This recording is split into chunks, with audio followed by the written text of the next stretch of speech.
So I think we will start very, very well within the next minute or so, so that we can be good on time. So start with Ben, please make sure that everybody is coming in, and then we will be good to go at 1:30 on the dot. That's fine, okay.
All right, colleagues, I think it's recording in progress. I think we can be good to go. And then so that we can make time. Let me take this opportunity to welcome you, our honorable colleagues, to our meeting this morning with the Department of Public Works on areas around the property management trading entity. We're going to have a hearing on the financial outcomes, qualified audit opinion, again. And then we're going to, so we'll have the hearing. Honorable Hatdeb and Honorable Van Minen will be in your hands. The minister is got an apology for 12 o'clock, which is another work-related engagement. And Honorable Somi and I have got a 12:30 meeting of the committee chairpersons as well. But I think we will be good on time. The meeting will continue should that time arrive. So there is no rush or no pressure in that regard. So I'd like to welcome the minister, the deputy minister, acting DG and the members. So let me hand over, Minister, to you if there's any remarks you'd like to make. And then Honorable Hatebe, you will be first off the bat on your focus areas. And then Honorable Van Minen, you will come in after. So let's do it in that order. Honorable Minister, over to you. Good morning, Honorable Chair and Honorable members. And thank you for accepting my apology to leave at 12 o'clock. Honorable members and Chair, I'm joined by the Acting Director General, all the Deputy Director Generals in the department, the head of the PMTE, and without wasting any further time, I will ask the Acting Director General or the head of the PMTE just to take us through the presentation. Thank you for the opportunity. Right, Honorable Hatebe, let us hand over to you. We're in your hands.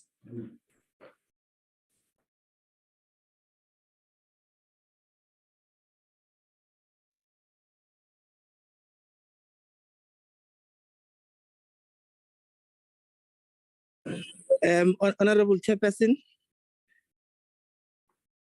Yebo. Yes, can you just give me another 2 minutes to cycle? In Parliament. Yes, you are heaving, huffing, Yes. and puffing. Right, Yeah, no, somebody because get him water. I see the minister's got water, so maybe she will share consistent with the 1955 injunction, the people shall share. Right? Yeah, just 2 minutes and then I'll be good to go. All right, do that. Let's catch your breath and then you'll be good to go. Yeah.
Thank you, Chairperson, and good morning, colleagues. My apologies for the late start. I just came out of another physical meeting here in Parliament, so I had to settle down. We are good to go, Chair. All protocol observed. We've received the two presentations. The one that deals with fruitless and wasteful expenditure from the department. We've also received the presentation from the AG. What is concerning from what the AG has highlighted, Chair, is that the management is still unable to implement proper record keepings and control in a timely manner. I'd just like to get an understanding, why is this still the case and what are the measures that the department has put in place to improve the issue of record keeping. Chair, you would recall when the department appeared before us, I think we were told that at some point they were using the cleaners.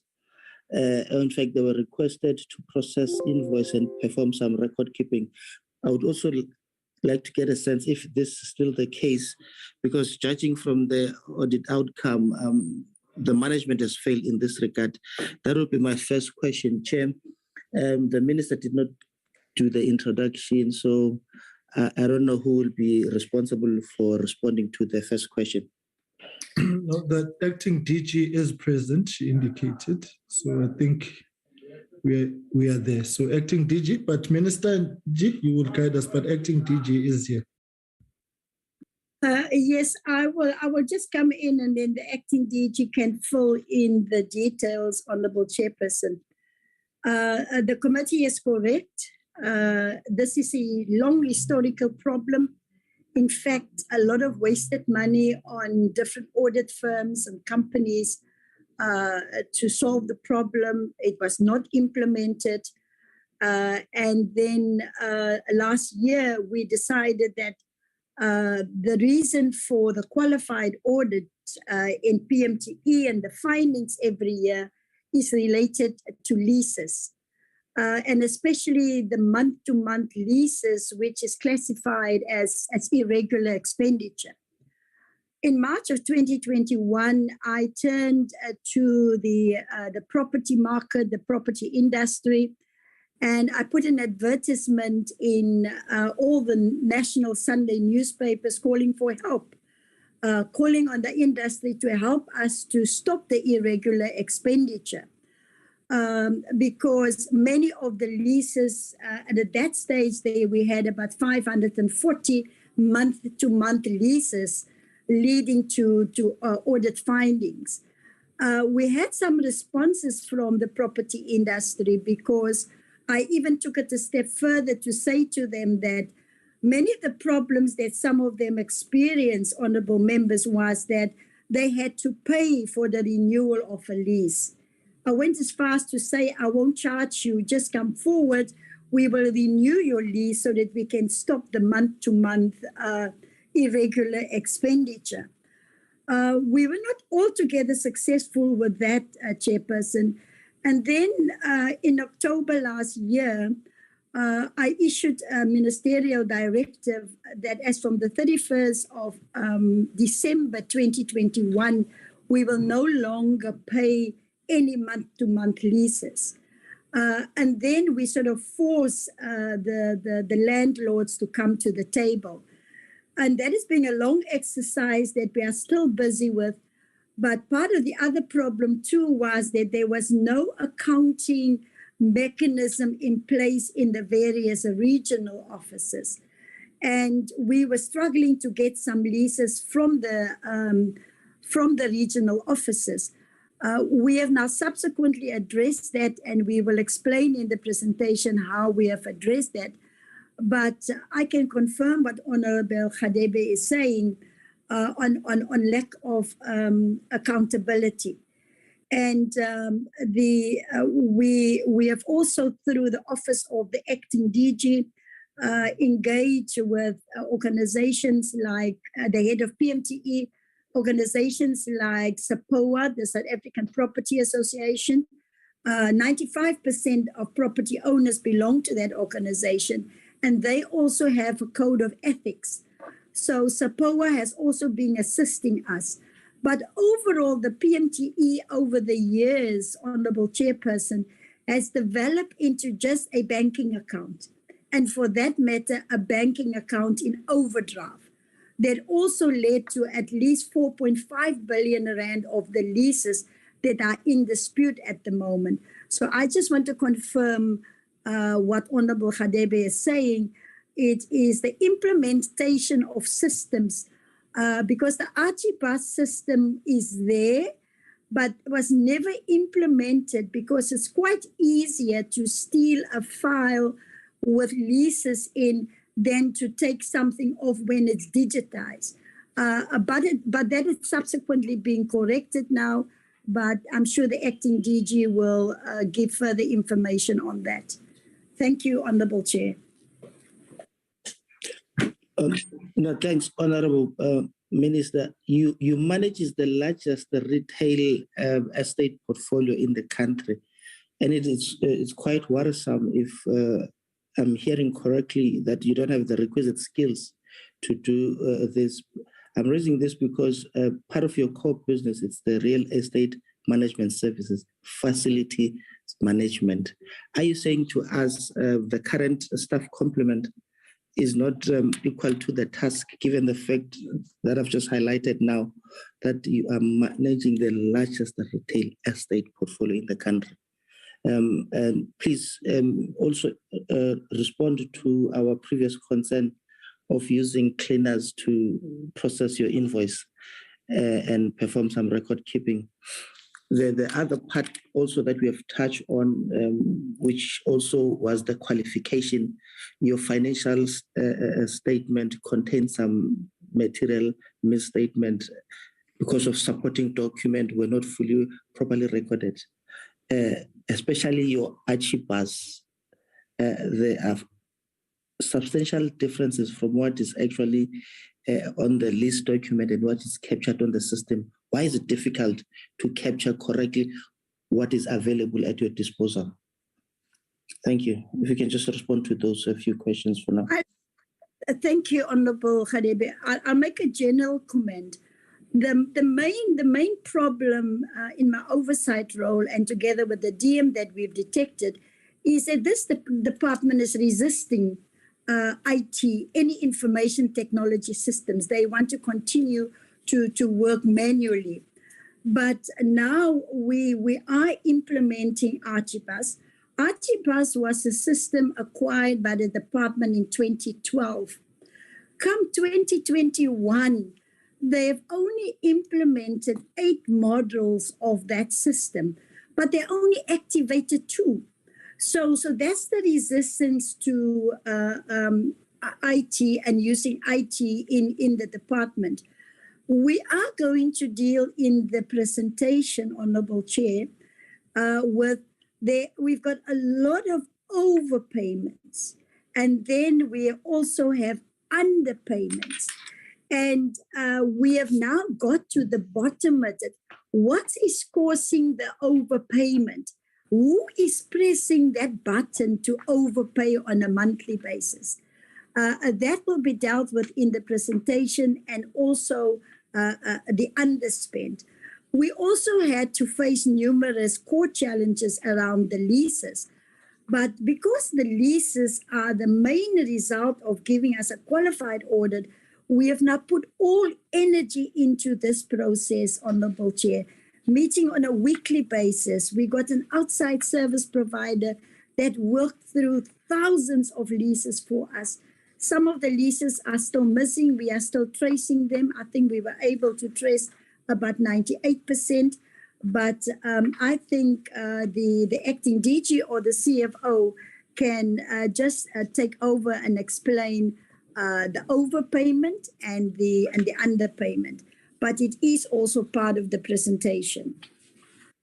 So Honorable Minister, you're saying 10 years later, there is no, from 2012 to date, you still unable, the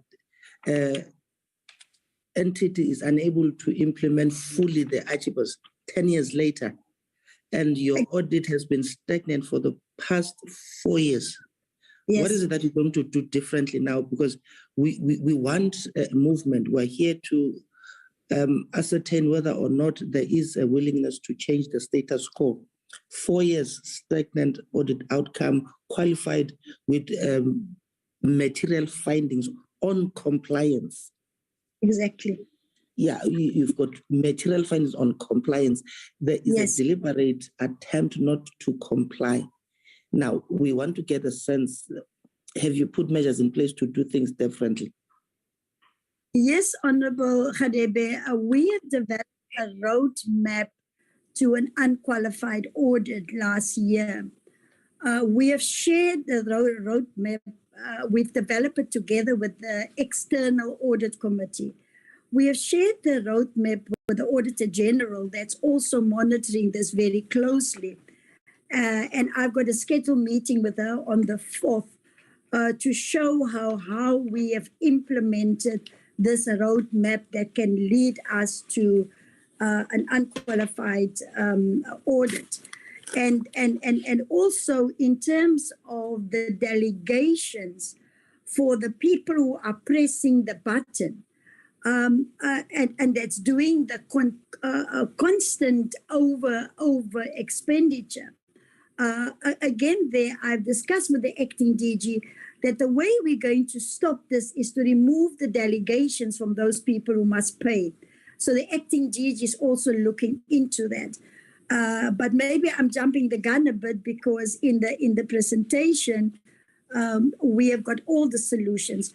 I can assure the honourable members that the Deputy Minister and myself are on these leases on a weekly basis. And it's a real discovery in terms of also the role and responsibilities of the property management trading and entity.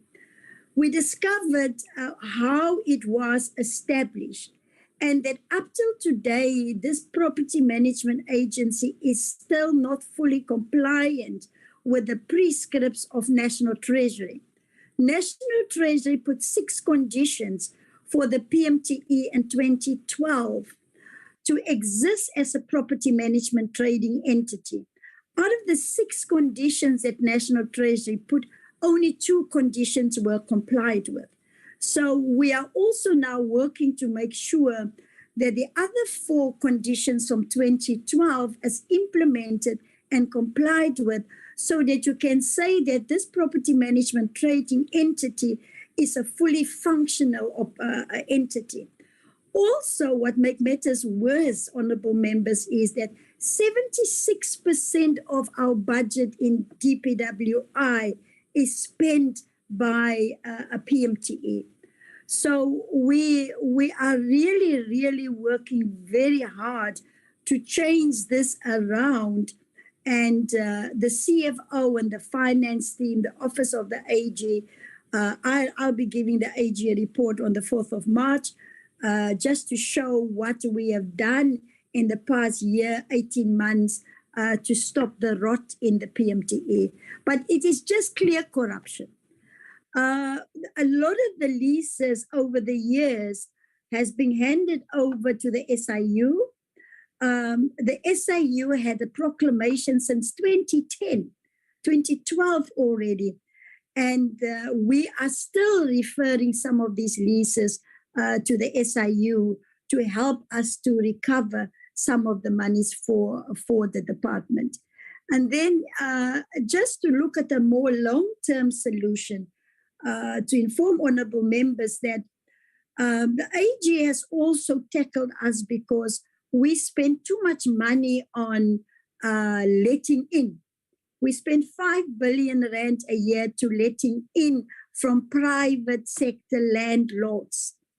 And while from our own properties, we only collecting about 60 to 80 million rand a year. We have discussed with the Portfolio Committee on Public Works and Infrastructure the new strategy that we are implementing in the first quarter of the new financial year.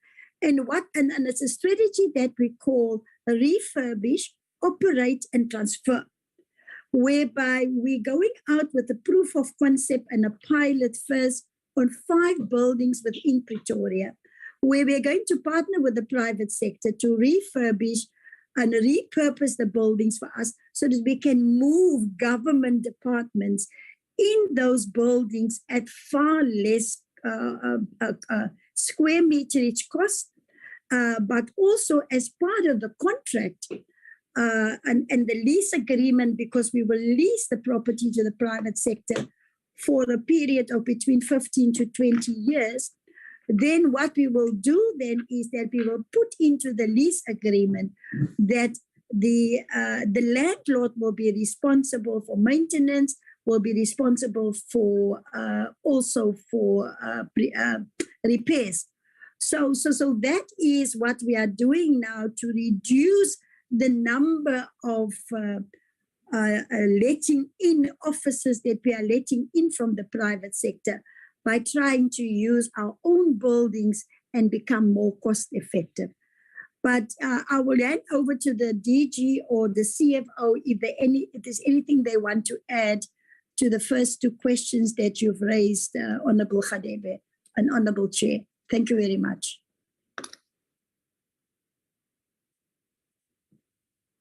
No problem.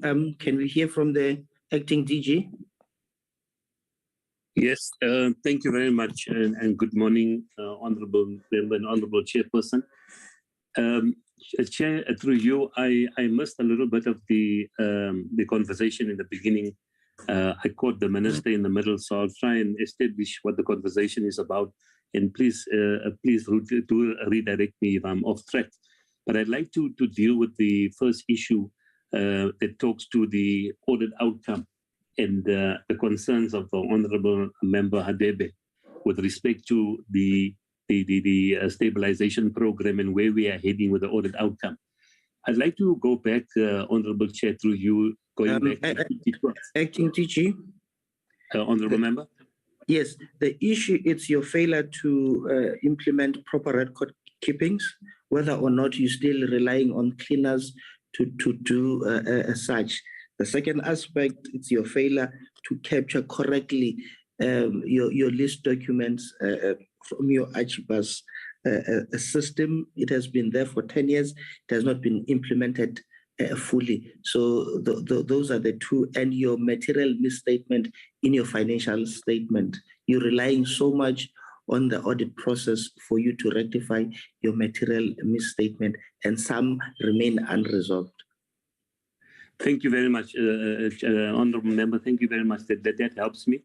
The first question I will leave to the CFO to attend to with respect to the capacity he's using to make the payments.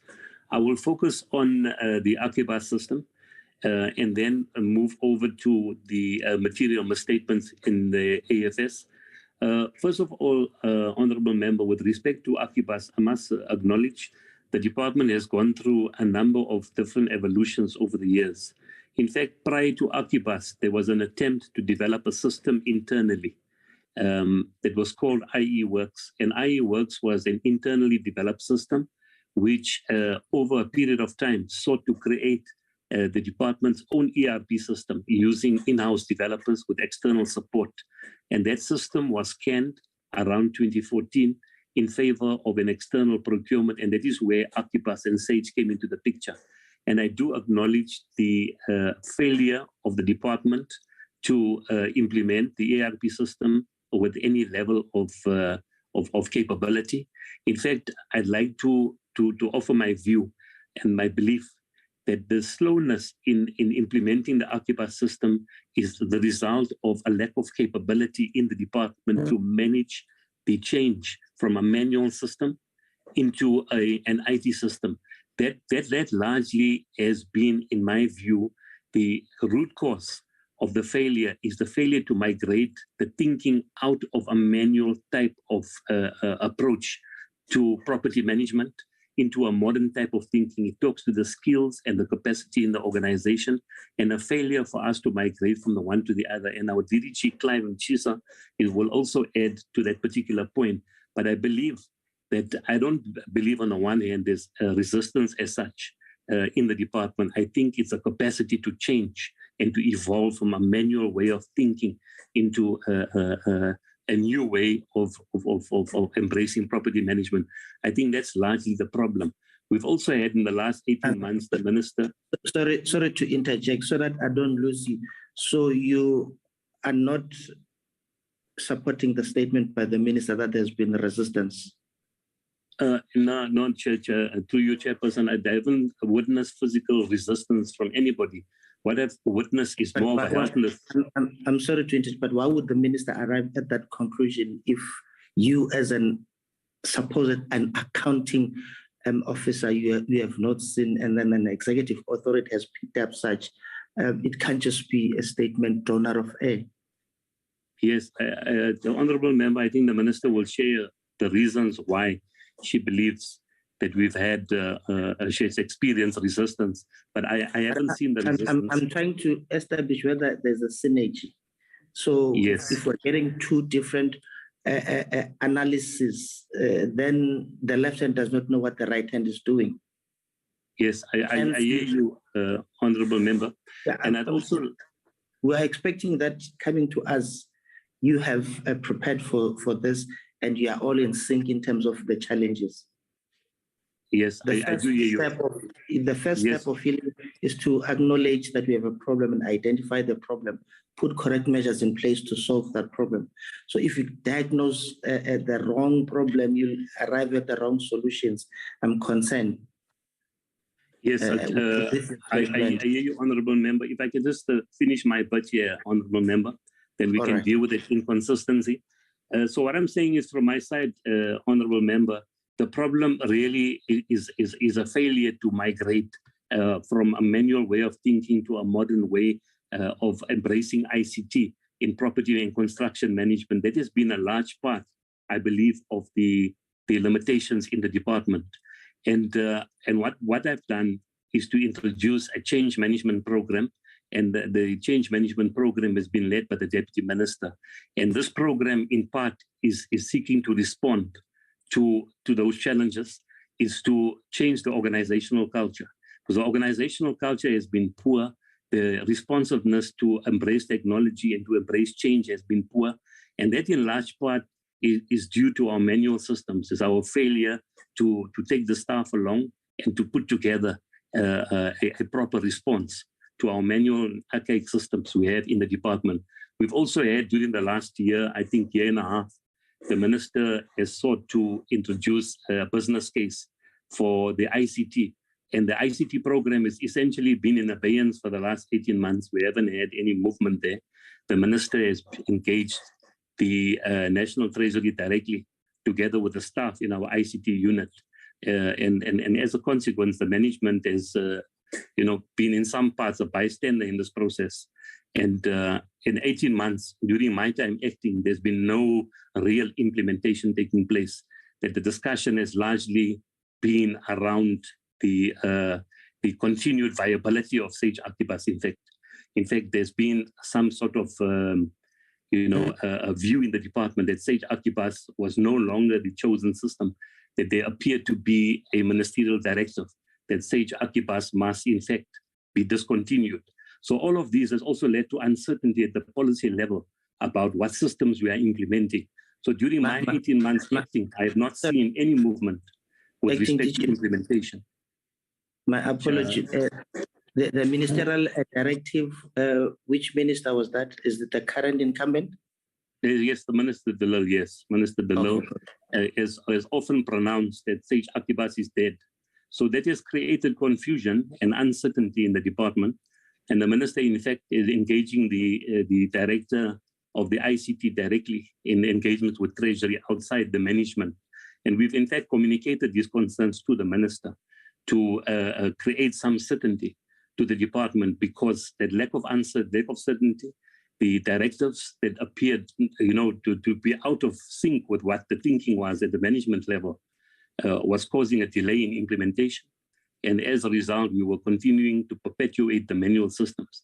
But the DDG and Chisa is with us to continue this conversation and to give more detail.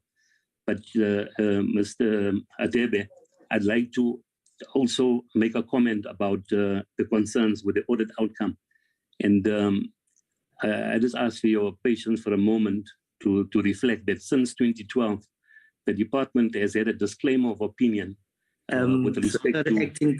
Acting DG, I'm sure you came in late. There has been apologies. Some of the colleagues will be leaving around 12. So we're not trying to push you in terms of your presentation. So just even the minister herself, she also forwarded an apology. So you would, really bear with us. I will respect the time, Honourable Member. I will finish in 1 minute with this, and then Mr. Mchisa, he will add with the ICT system. Okay. And we'll conclude. No. Yeah, Chair, what I want to say is I just want to go back, Chair, to 2013 when we had a disclaimer of opinion, and we had 5 different areas that led to the disclaimer: the irregular expenditure, the fruitless expenditure, our leases, and the revenue and expenditure management. And in the last year, 2021, we've migrated out of that disclaimer into a qualified audit. In fact, our largest financial statement item is our immovable assets. The immovable assets is worth more than 100 billion rand, and it was the root cause of our audit qualification and the disclaimer over the years. And we achieved an unqualified audit with the immovable assets, which is our largest item. And in fact, we only remain with the lease assets and the lease accruals, which you touched on, Honourable Member. That is the last challenge we have. And at present, we have a project being administered with external support to verify payments going back 10 years in our leasing environment, so that we can correct and cure the lease audit qualification in the manner the Minister has mentioned a few minutes ago, where we're seeking to migrate to an unqualified audit for March 2022 and ensure that we don't have lease misstatements in our financial statements. So, Honourable Member, to succinctly make my point, that we've moved from a disclaimer to a qualified audit in our last financial year with 1 qualification item. So we've really made tremendous progress over the last 6 or 7 years to clean up our act, in particular the PMTE, which has the huge budget and where the huge challenges reside, to have only one financial statement qualification, which is in the leasing environment, and we currently have the program in place and the audit action plan to cure that. But Chair, with the minutes we have, I want to deal with two critical matters. The one is your concern around the use of cleaners in making payments, but more importantly, first, Mr. Mchisa, to reflect on where this ICT program is and what the kind of delays are that we've experienced in the last 18 months and what the prospects are for implementation over the next year. Mr. Mchisa, if you could please come in.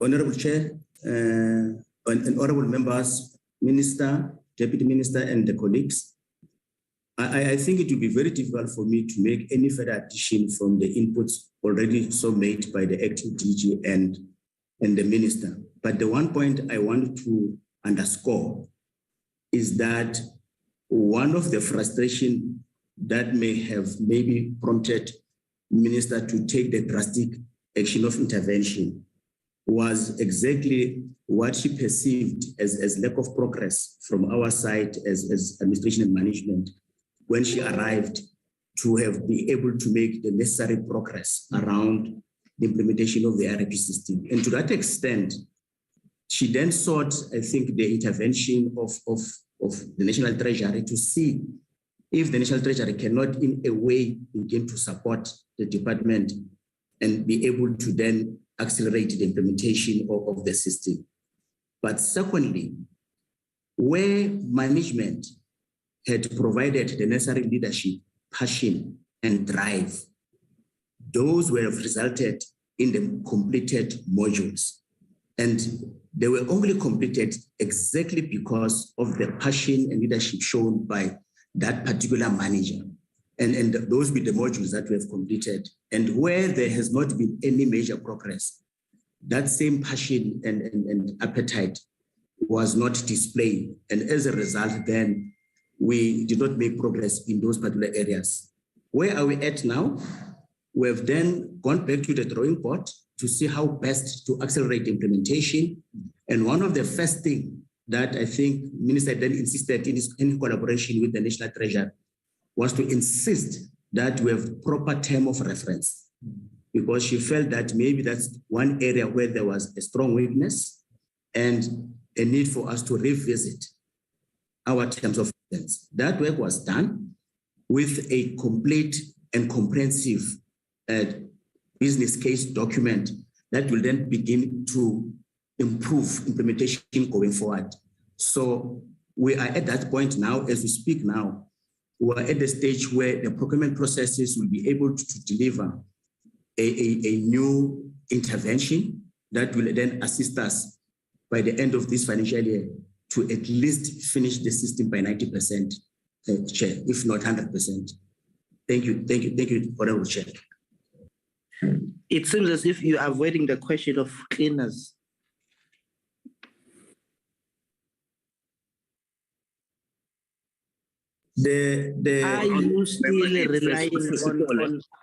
Are you still relying on cleaners to process, invoice, and perform record keeping? Mandla, can you please come? Okay, thank you. Clyde, that's not for you. Mandla? Thank you, and good morning, honorable members. Just to touch base on the issue of cleaners, I don't think we have said cleaners. Mandla, we're struggling to hear you. Please come close to your mic. Can you hear me now? Much better. Okay, sorry about that. I think the issue of cleaners processing payments. Can you just give us your designation? Because I think that yes. Okay. I'm Manjas Chole, I'm the CFO. And the issue of cleaners, Chairperson, I think maybe it was misunderstood when we were last discussed the matter. The cleaners were more assisting in terms of following up with managers in terms of No, CFO. Chair, I can't hear the CFO. Your device, we can't hear you. I can't hear the CFO, Chair. Is it better now, Chairperson? Please stay on like that. Continue. Okay. The issue of cleaners, Chairperson, cleaners are not processing payments and they have never processed payments. But what I want to touch on, Chair and Member, our payment now has really improved through the intervention of the Minister. Wait. You can't just, sorry, Honorable Hadeb, you can't just rule out with such ease on that matter when it was a matter which was extensively discussed at the last meeting. And then in one line, you say they've never done it, when it was something that emerged out of yourselves, not us, when we had that hearing. So I think you have to provide a far more substantive response to that issue as opposed to that very dismissive one-liner. Because the issue of cleaners came up from yourselves as the department. It was your issue. Thank you, Chair. I think, Chair, the issue of cleaners when it came, it was more of cleaners that were qualified in terms of their qualification, which normally you would have people that are in the department where they have the requisite skills like your BCom, your cost and management, which I think Advocate Vukela explained in that time when we had a meeting. But the main point that I thought the committee was also wanted to hear was to say, do we have cleaners that are processing payments? The answer is no. We don't have cleaners that are processing payments. People who are processing payments are people that are qualified and appointed to process payments. So what's the role of cleaners who are qualified? Well, why would you make that reference? What's their role? Let's not pretend as though we didn't have this meeting. Yes, CFO, you had qualified people, not employed for other thing else except cleaning. We even complain that it's an abuse of those cleaners based on the fact that you know their qualification. Yes, they were qualified, but they were not employed for the function that you had assigned to them. So the question is, are you still using those people to do something that is out of their scope of work? They were employed as cleaners, qualified or not. You've used them to do something other than what you employed them for. Just to respond directly to your question, we are not using cleaners. We are now have full-time people that are processing payments. Thank you, CFO. Let's just move for the sake of time, Chair. You in your response, you spoke about roadmap to clean audit. I'd like to get a sense, when was that implemented? You spoke about action plans. What's concerning in that aspect is that the AG has noted the ineffectiveness of implementing all your action plans in terms of your audit action plan. Why is that the case? Have you assigned specific officials to deal with specific items in terms of your audit action plan? And how do you monitor, review, and evaluate the work done in relation to the audit action plan if the audit is raising serious concern in your inability to implement your action plans? I will come later on this disjuncture between what the executive authority is saying and the accounting officer in terms of resistance and the directives that are now used, ministerial directives that are now used as an excuse, because the issue of qualification of signed lists that were not loaded on the system, it appears now the disjuncture is in relation to that ministerial directive. I'll come back to that later, but please respond to your inability to implement your audit action plans.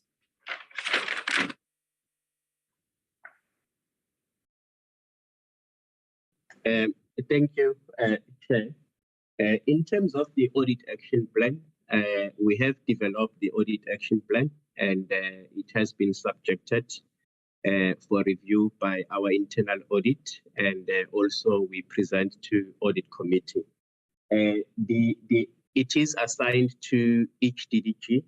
For instance, leases, it's assigned to DDG RAMs, and there are monitoring tools. We have a weekly audit steering committee where we assess progress, and there are also weekly meetings with the Minister, DM, and Acting DG, where such progress is tracked. There are also operational ESCO every Monday to track the progress on audit action plans. So if one were to make an assessment how far we are, I will say, Chair, we are making progress. Yes, it is correct that what AG said in terms of dealing with all the audit action plans, we may not have achieved in all areas, but as the acting DG has outlined, there were significant areas where we have achieved, like the asset register, because it was as a result of us monitoring that audit action plan, which resulted to asset register not being qualified. So as the acting DG has outlined, the main area that is remaining is lease agreements. Thank you. Okay, let's quickly move to your expenditure management in terms of your irregular expenditure. There's qualification in relation to irregular appointment of certain officials, but you were not clear in terms of how many officials were appointed irregular and what has been done thus far. Are those officials still part of your staff establishment? Can you respond on that? I think it's on your presentation between slide 7 and 8, which is one of your qualification area. Let's start with the irregular appointment of officials. How many officials were appointed irregular? What position are they occupying? And who were the responsible officials for such appointments? Yes, Honorable Chairperson, I'll take Honorable Adebe's question there on the irregular appointments. Through you, Honorable Chairperson, there are 12 appointments in all, and they are all SMS members. This is pursuant to an investigation conducted by the Public Service Commission. So what is SMS? Senior Management Service. So it would be some apologies, Director and Chief Director level positions, and there are 12 in all, and these are pursuant to an investigation conducted by the Public Service Commission, in which investigation was concluded in early 2019 and pointed out that these appointments were irregular, given that the individuals concerned did not meet the requirements for the job from a qualifications point of view, as well as an experience point of view, and therefore the appointments were irregular. And then, Chairperson, through you, we approached the Labour Court to reverse these appointments. And the Labour Court has been seized with this matter on the roll for several years since late 2019. And we've been informed that the matter will appear on the roll in May of this year. So we finally have a court date to hear this particular application, where the department is seeking to reverse all the appointments so made irregularly. We've also initiated a disciplinary process within the department against the individuals concerned, who were essentially members of the panels who made these appointments, and they are subjected to disciplinary hearings, which are at various stages of conclusion. 2 of the members, at least, I believe there are 17 in all, Chairperson, but it's just an approximate number. 17 panel members were so charged. and 2 of them are no longer with the department, and the process is continuing with the other 15, and they are all still in progress. These are also administered on behalf of the department by the Office of the State Attorney. And we have our Head of Legal Services with us. If there are any further questions or details required, he may provide those details and also give an update on the progress of those hearings. So, Chairperson, I hope that answers the question.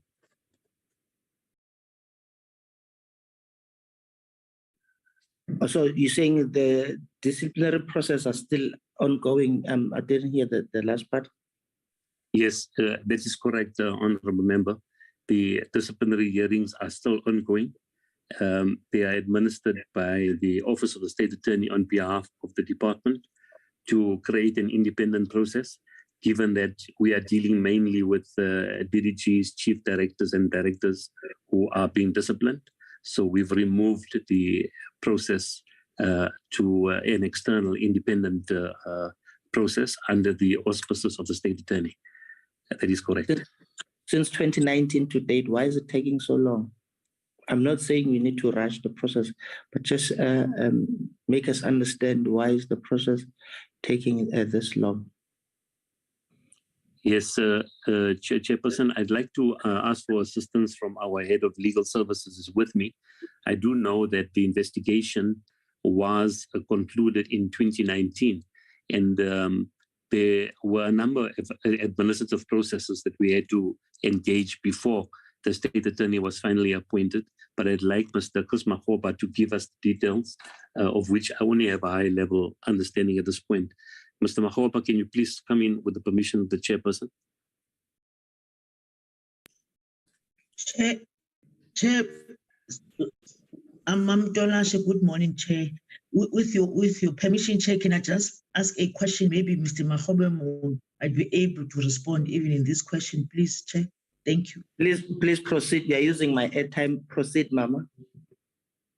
My apologies, Honorable Hadebe. Just want to ask one question. I hear that some people left the department, but I don't hear what is then happening, because from where I'm seated, fruitless and wasteful expenditure did happen in the process of them having appointed wrong people. I understand they might have left the department, but isn't there any other follow-up to recoup the money that was wasted of the department? If no, why? If yes, where is that process? Thank you. Let's get club that response with the input that was about to be made. Thanks, Ma'am Tolash. Yes, Chairperson, thank you very much. Chairperson, the recovery and the termination of continued losses would then be subject to the court hearing. And the application to the Labour Court is intended for that particular purpose. It's to enable us to reverse the appointments so that we can set aside those appointments given the illegality and the unprocedural manner in which those appointments were made, so we can terminate the payments made and those salaries. But we are only able to do so with the ruling of the Labour Court. And hopefully that process will begin to unfold in May of this year. So that's to answer that particular question, Chair. I don't see Chris Makgoba in the meeting. Mr. Nchisa, if you can confirm his presence or absence, but then I will continue to answer. He's around. He's around. Yes, please, Mr. Makgoba, please come through and explain the delays and the reasons for, the unfolding process. Thank you. Thank you, Acting DG. Thank you, Honorable Chairperson. With regard to the delays experienced in the PSC disciplinary hearings, remember there was a challenge with regard to the implementation of the report. Initially, the challenge was raised by the then DG, the suspended DG, to say that insofar as he was concerned, he was supposed to be the one that gives effect to the report. And he raised quite a number of issues that had to delay the matter. We have had to seek an opinion from state attorney to say between the DG and the minister who has got the authority to discipline. And until that issue was settled, then the hearing were delayed. And further to that, there were quite a number of points in limine which were raised by the employee party. Amongst others, they were challenging the authority of the current acting DG to preside over their disciplinary matters in terms of giving effect. Now, there were a number of arguments raised to and from until the chairperson made a ruling that the minister was correct to allow the current acting DG to preside in view of the fact that the Director General was conflicted because he has approved some of those appointments and therefore he would not be able to act objectively. So those as well contributed to the delays that we have experienced. Recently as well, there were quite a number of delays experienced because we had the employees represented by PSC, some by PSA, some were represented by NAHAU. Some could not come to the hearing due to alleged comorbidities. Then we decided to separate them and appoint a new chairperson. So that ruling was done. So now the chairperson are going to set them down. We had to separate them to say those with comorbidities, we will appoint a separate chairperson for them. They will attend virtually. Now we're waiting to enroll it fully, and then the hearings will continue.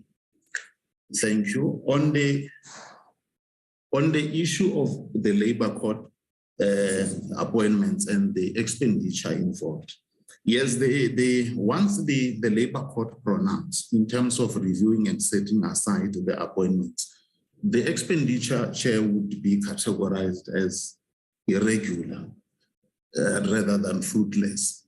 Remember, as the state, the employees are working, they are rendering services, and so far, and we need to remunerate. It would be classified as irregular. And once the labor court gives us that judgment, we would then be able to implement and the terminations in the system. But the expenditure would be irregular because services were rendered. Thank you. Thank you. On your presentation on slide 6, there are a lot of areas where you've, in terms of project to assess irregular, fruitless, and wasteful expenditure, where you have indicated that the status is completed to be referred to Labour Relations for disciplinary action by the end of February. Why is it that only end of February we are going to refer these cases for disciplinary hearing? And when was the assessment completed? Mind you, some of these issues are issues that date back to prior financial years. There seemed to be a very laser affair or unwillingness to move with speed in dealing with these issues. In most of the instances within your presentation, if not all, these cases are being referred to end of February. Can you just explain to us when were these issues completed? Why is it only end of February that you'll start with your disciplinary processes?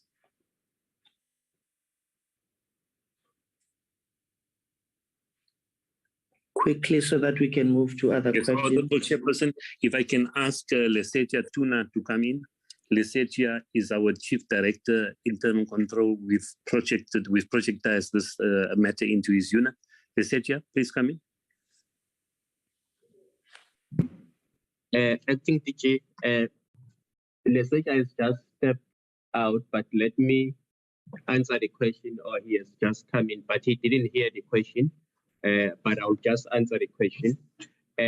I think the reason why such matters will be referred to Labour Relations by end of this month, we appointed independent service providers to investigate those irregular expenditure because some of the transactions, they are old, as the member has put it correctly. So about, I think, Lesetia, about 5 regions, those reports have been completed. So all what we need to do now is to refer the matter to labor relations for further actions. So the reason for the delay, basically, we did not have staff. We had to get service providers that will act independently to deal with the issues. But that process has been concluded now. We are able to.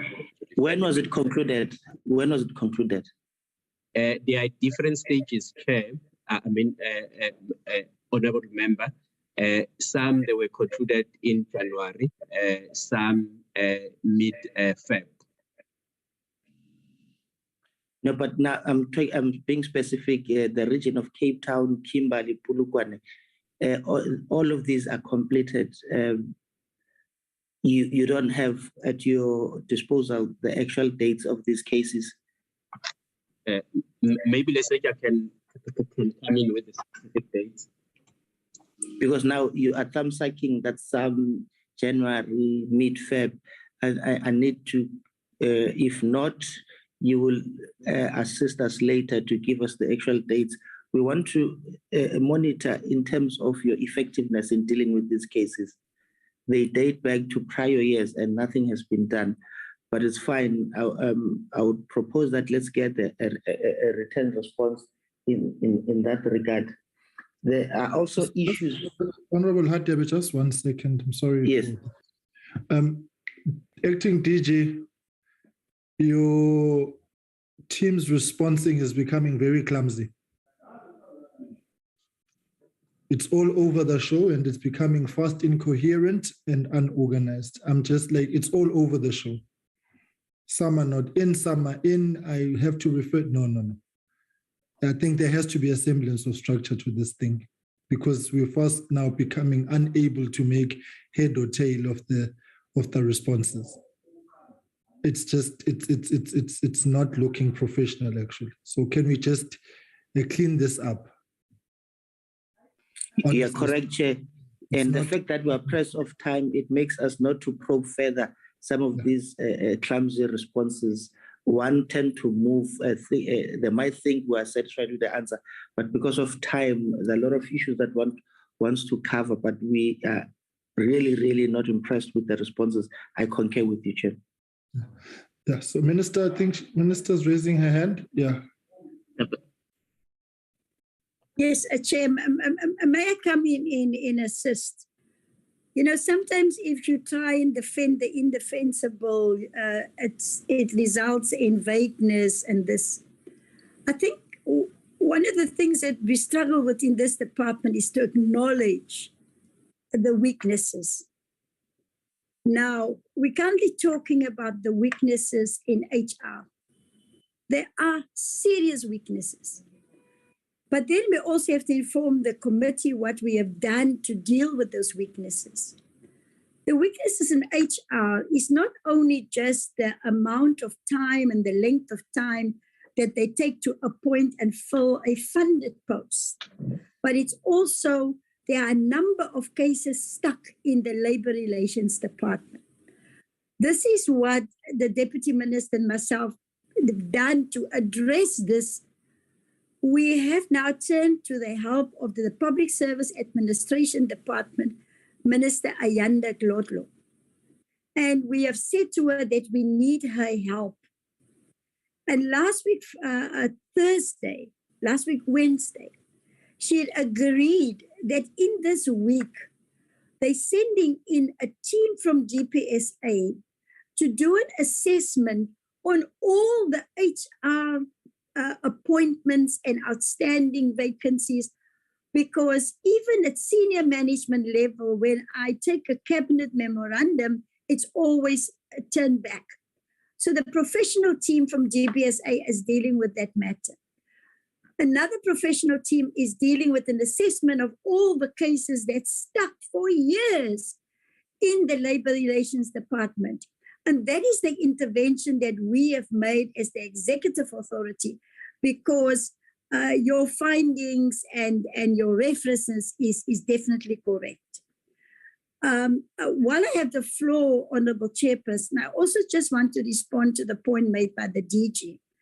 I am quoting from the report of the Auditor General.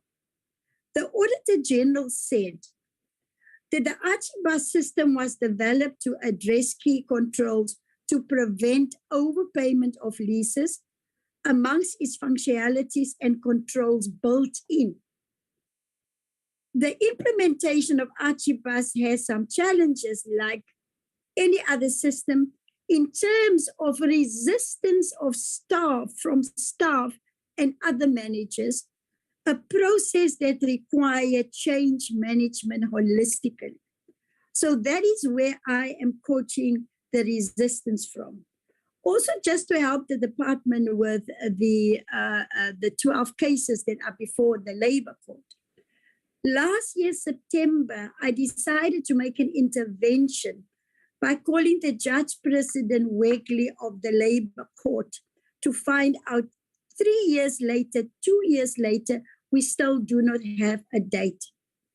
The Judge President discovered that the files were stolen and we had to start afresh. But the Judge President gave us a date for May 2022 for those cases finally to be heard.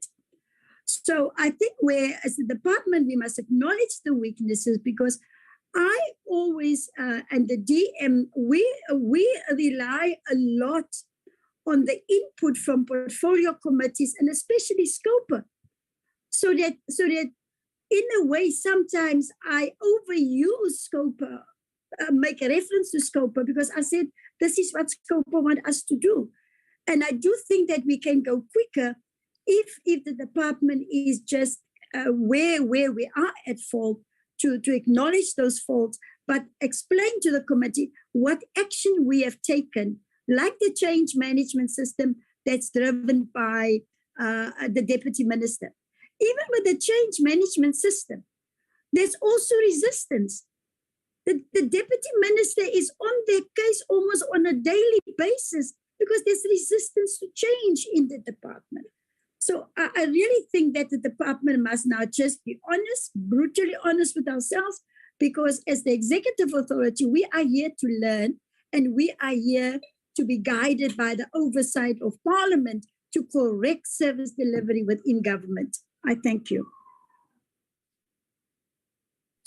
No, thanks, Minister. It's clear that you have a department that is suffering from a headache, but they insist that they are suffering from flu and refuse to take the tablets, medication for flu, because from what they think it's the problem, it's not what we see and what is contained in the Auditor's General report. And that's concerning, it's quite concerning, Chair. It's something that we need to take into consideration seriously in terms of the disjuncture between the executive authority and the accounting officer. But I've got a lot of issues. Let me, Chair, proceed. In terms of the irregular expenditure, there are issues with bidders not awarded correct functional points. There's also incorrect procurement processes followed. Can I just get a sense, are these bidders there were bidders who misrepresented their bids? Are those contractors still part of the system? What has been done in relation to those bidders who have misrepresented their bids to the bid committee? Can I just get a response into those two questions? I'm tempted to also ask some of these questions because of time, Chair. You would guide me. There are issues pertaining to fruitless and wasteful expenditure, which date back to prior years, Chair. You would all know the amount, it's billions. I mean, it's quite an exorbitant amount of fruitless and wasteful expenditure, which is, it's about 285 million, if I'm correct. But the AG is raising a concern that there has not been any movement in making sure that the money that was used as a fruitless and wasteful expenditure will recover that money. And if you look into slide 9, it says all matters have been assessed. Now, if matters have been assessed, why money has not been recovered? This is the matter that was considered in prior years, and it has been assessed, but nothing has been done to recover the money. Thank you, Chair.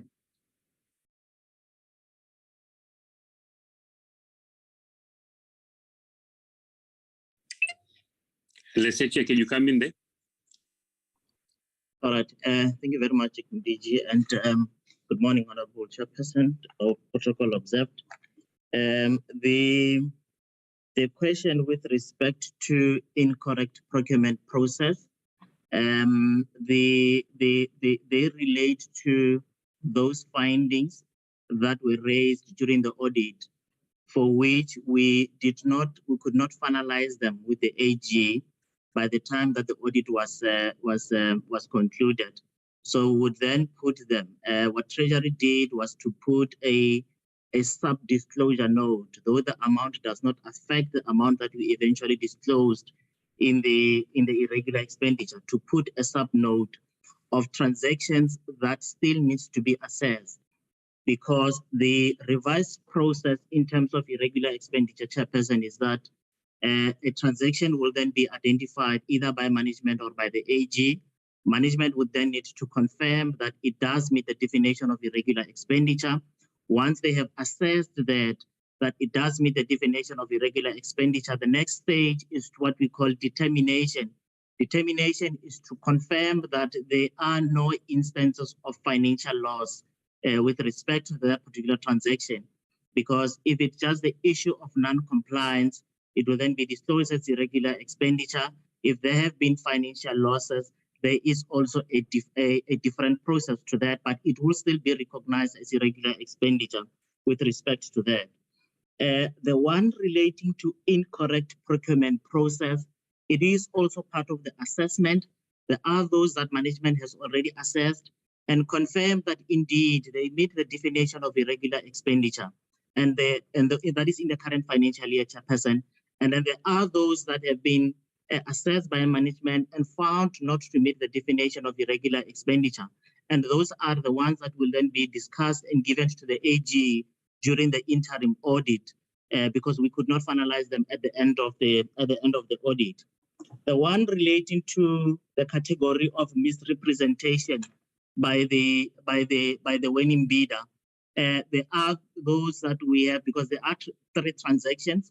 The one has been confirmed that indeed it is irregular expenditure, because although there are various categories with regard to that, the main one having been identified as the misrepresentation, the one that actually made it to be irregular expenditure, it's where the local content production, as instructed by National Treasury, that certain categories must then follow a particular threshold in terms of the local content. So it was found that we did not comply with regards to that, and it was then it has been disclosed as irregular expenditure, Chairperson. So it is a process that after it has been discovered that it is potential irregular expenditure, management must assess. After that, they do a determination and disclose and update the disclosure note, Chairperson. Thanks, Chairperson. Honorable Chairperson. Yes. I had also asked about... I request that you wrap up your section, and then we go to Honorable Van Minen, and then we will come back so that her area is also approached. Honorable Mente, I see your hand is up. Yes, Chair. I was also, before Honorable Mente, I've asked about the fruitless and wasteful expenditure in the prior year, which amounts to 132 million. All matters have been assessed. AG is saying there has been no movement in recovering the money, the interest on overdue accounts, payment of lost income suffered by the landlord, overpayment on leases. There has not been a single movement in this regard. Can I get an understanding? Why is this the case? When are you going to recover money? that is regarded as fruitless and wasteful expenditure? And who are the officials involved in this case? That would be my last question, Chair. All right. Let's take Honorable Mente's question simultaneously. Honorable Mente, you can come in.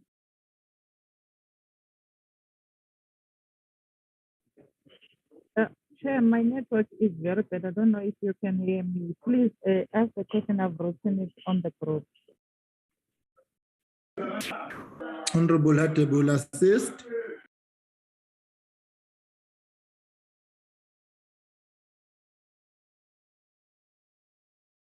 I'm trying to find the question, Chair. I don't see it. No, I got it. Honorable Mente is asking that in reference to the previous question, can it be explained what was meant by saying that it is the AG that will explain the irregular expenditure? I think there was a reference to that. So that's what she's asking. Right, okay, let's get responses to that. And then Honorable Van Minen, you will come in after that.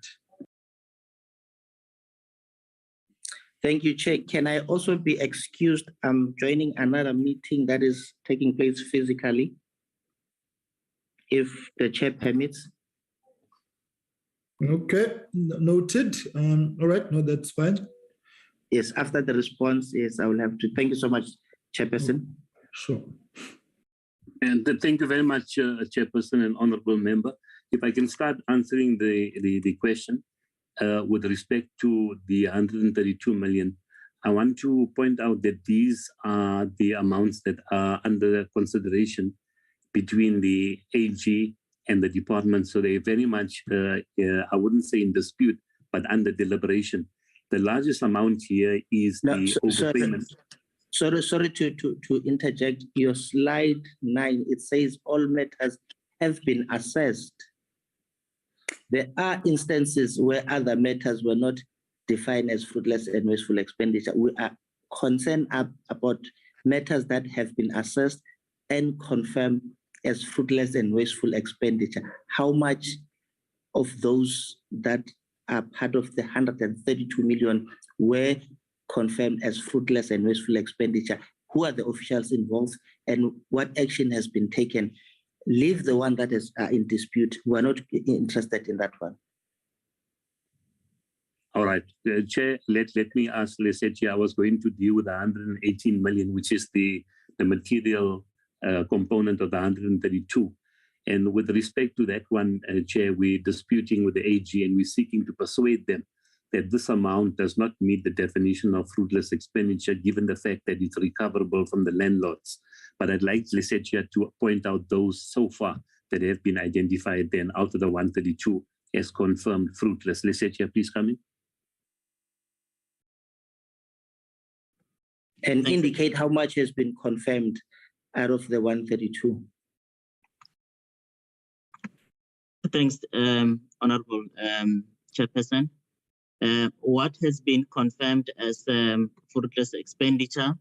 It's 194,000, Chairperson, and may I also explain others, Honorable Chairperson? All right. So you are saying out of the 132 million, it's only 92,000 that has been confirmed. 194,000, Honorable Chairperson, that has been confirmed. And the rest you are disputing? The rest, it's not necessarily, of others we are disputing and others we are saying they don't meet the definition of fruitless expenditure in the books of the department. What is the breakdown? That's what we want, the breakdown, because we don't have, you're just saying some, all have been completed, some don't meet, some were disputing. We don't know what is some. Please quantify all these cases for us. Okay. So that we don't drag answers from you. All right. Honorable Chairperson, the amount where we paid and it was suffered, where we said a loss of income suffered by the landlord, this amount is it's recoverable from client department, because this is an instance where the lease had come to an end and client department continued to occupy that building. So we have claimed this amount from client department because it's not irregular expenditure in the books of the department. If it is regular expenditure, it should be regular expenditure in the books of client department, because they continued to occupy the building despite the fact that we've actually told them to vacate the building. So the landlord had to cancel the new lease that he had signed with other tenants. There is an amount of interest that we paid for an amount of 6.7. That is for Basel rate. That is currently under business rescue. The reason why we are saying this is not, it is interest that we've paid on overdue account. The reason why we say this is not fruitless expenditure at the moment is that it went to court. There is an interim court order. And part of the interim court order was that we must pay what it was indicated in the court order, including the interest. However, the court went further and then said the business rescue practitioner of the service provider must then issue the department with a bank guarantee equivalent to the amount that we have paid, because it has not yet been concluded. The merits and the demerits of the matter was actually not looked at. So it was just an interim order, Honorable Chairperson, that is 6.7 million. And then there was also an amount of 1.8 million that was paid as to Somana Construction as part of a settlement on the arbitration. So the number of contracts were eventually terminated with this service provider, and the matter eventually went to arbitration because department was also claiming from the service provider also claiming from the department. It went to an arbitration, and then the arbitration, as part of the settlement, there was an agreement, a settlement agreement between the department and the brokered by the arbitration, and there was an amount of 1.89 that was paid, and eventually that was regarded as potential fruitless expenditure. However, when we looked at the definition of fruitless expenditure, we then said it does not meet the definition of fruitless expenditure. And then there is an amount of 118 million rand, Chairperson, that relates to leases on overpayments. What happened was, in the previous years, these are not the payments. This is the one on 118 million, Chairperson. It's not a payment in the current year. These are the leases, the overpayments that were made to the landlords that we are in the process of recovering them. So because we've removed them, it's just an accounting principle, we've removed them from expenditure and put them in the balance sheet as a receivables. We are following the debt recovery. So as part of the accounting policy on receivable, we need to assess the debts every year. So part of the policy, when we assess them, we found them, some of these transactions actually need to be impaired, not necessarily written off, but they just need to be impaired. So we have not written them off, we have just impaired them because that's what the standard requires us to do. So it is an amount of 180 million rand, Honorable Chairperson, that has been impaired, but the amount is still being recovered from the landlords. Thanks, Honorable Chairperson. I'm not sure if there's one. Okay, there was one where we're saying the concern that was raised by AG. Follow up, Chair, but you can take over. The responses are not satisfactory, Chair, but for the sake of time, let me allow Honorable Van Minen to take over, Chair. Let them conclude on what they are saying, but all I just want to point out is that this is a whole lot of word salad around semantics.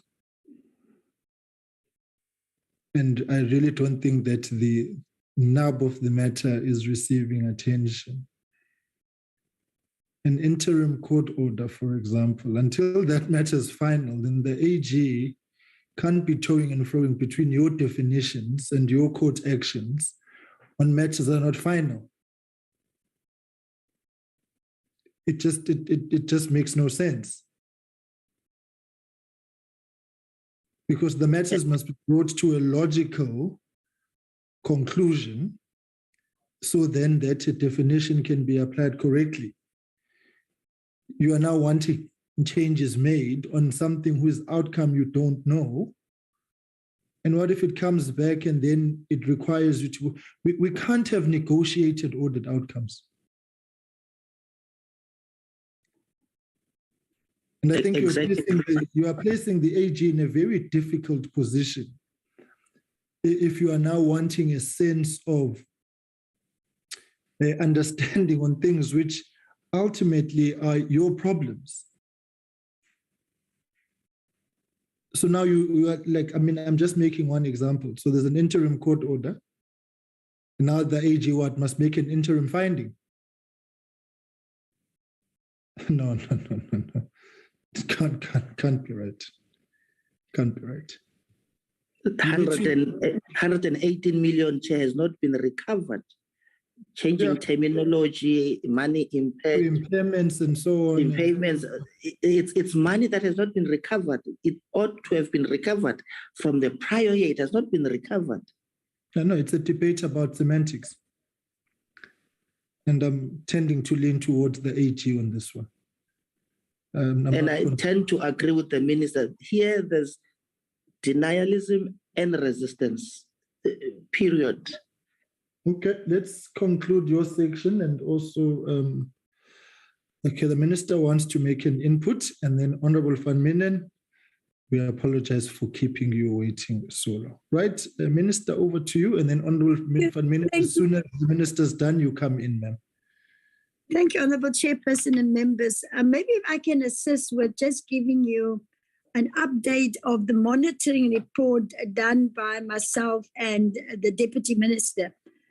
As at the end of January 2022, we have pushed the regions, and some of them are at least at 70% in cleaning their data and updating their leases. 2 regions, Cape Town and KZN, have updated all their leases.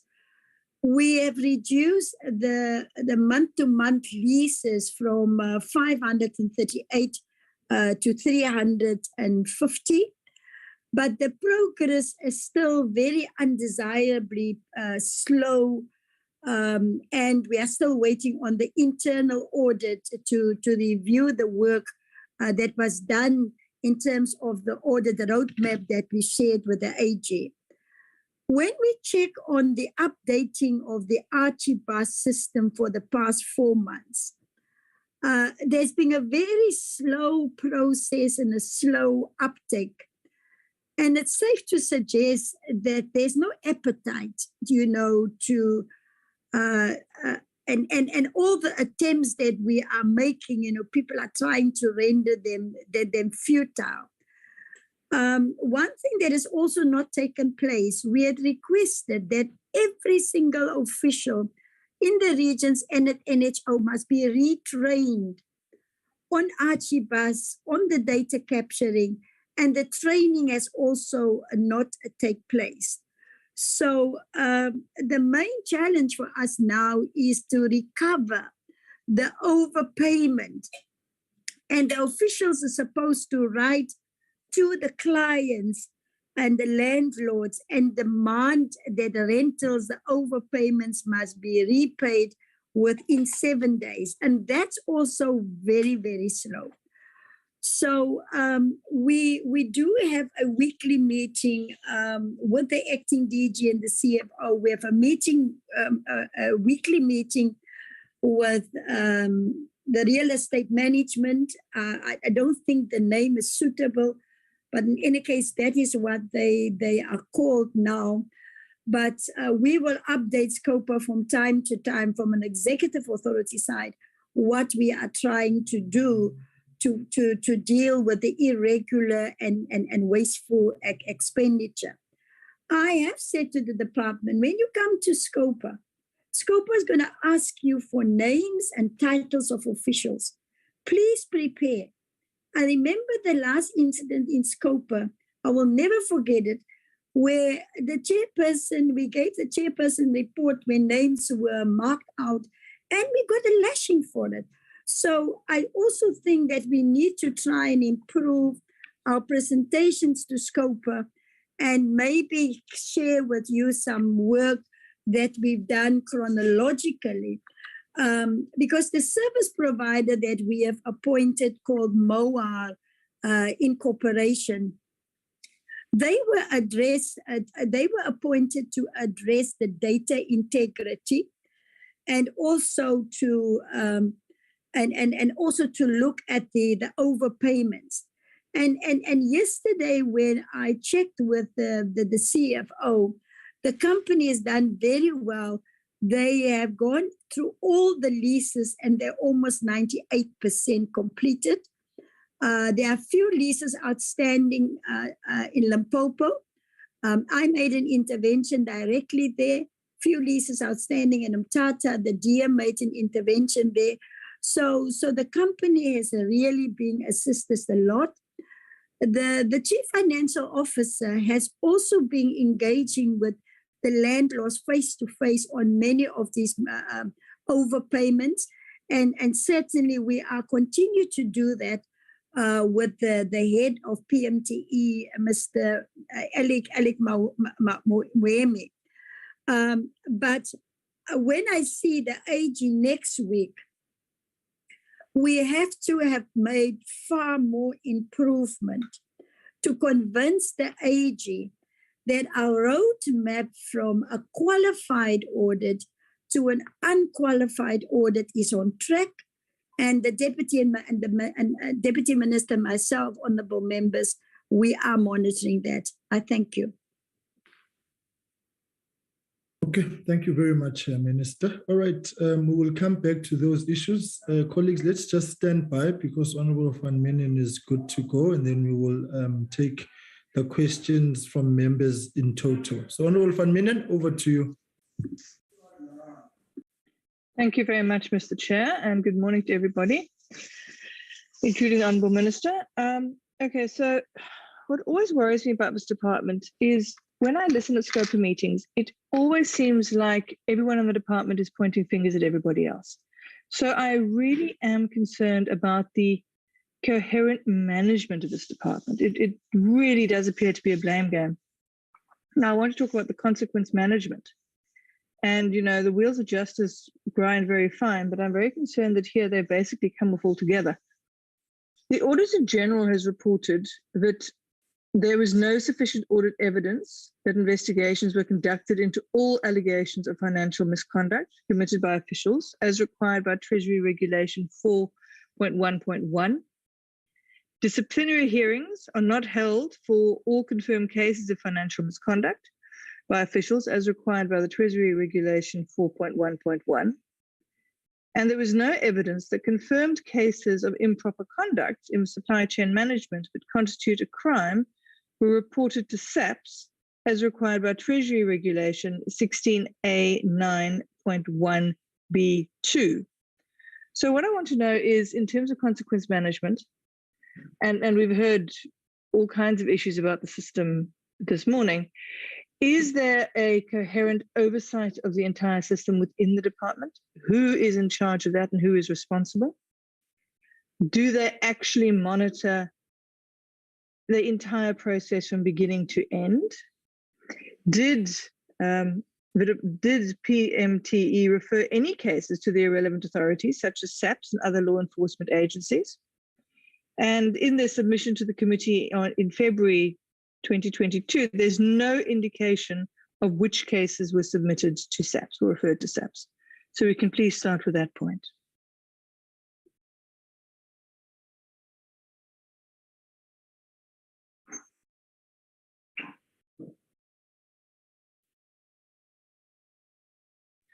Chairperson, the Minister has a hand raised.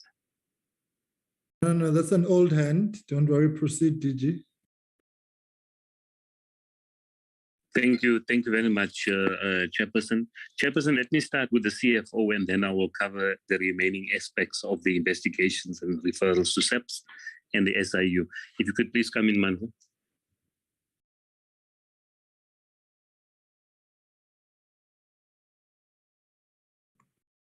All right. Thanks, Acting DG. We do acknowledge that it's not in all instances that instances of irregular and fruitless expenditure or non-compliance, let me put it that way, were referred to the appropriate authority. That is acknowledged, and the historical context, especially when it comes to irregular expenditure, Honourable Chairperson, it's the historical context, because we have been dealing with them in phases. We've done with phase one. If you look at the presentation that was submitted to the committee, where we have indicated in terms of phase one, what we have already concluded after the appointment of the service providers, and the next stage is phase two, which will start in April. The honourable chairperson asked that the instant cases that have been referred to the relevant investigative authority in the registers that we have, we currently have an amount of 552 million in the main relating to leases, but not only leases, but in the main 552 million that are the subject of investigations. Those are with the SIU as we speak. They are currently being investigated by the SIU, and the investigation are at various stages.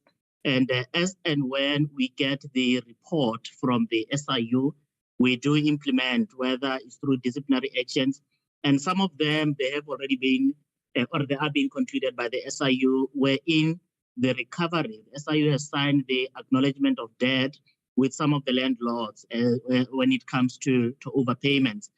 So there is that interaction with the SIU to confirm how much has been recovered, because what the SIU does is that they then recover that amount of the recording in will progress. Then begin on the 1st of April in the new financial year, Honourable Chairperson. I'm not sure if there is. So I think there was a question of instances that have been referred to SAPs.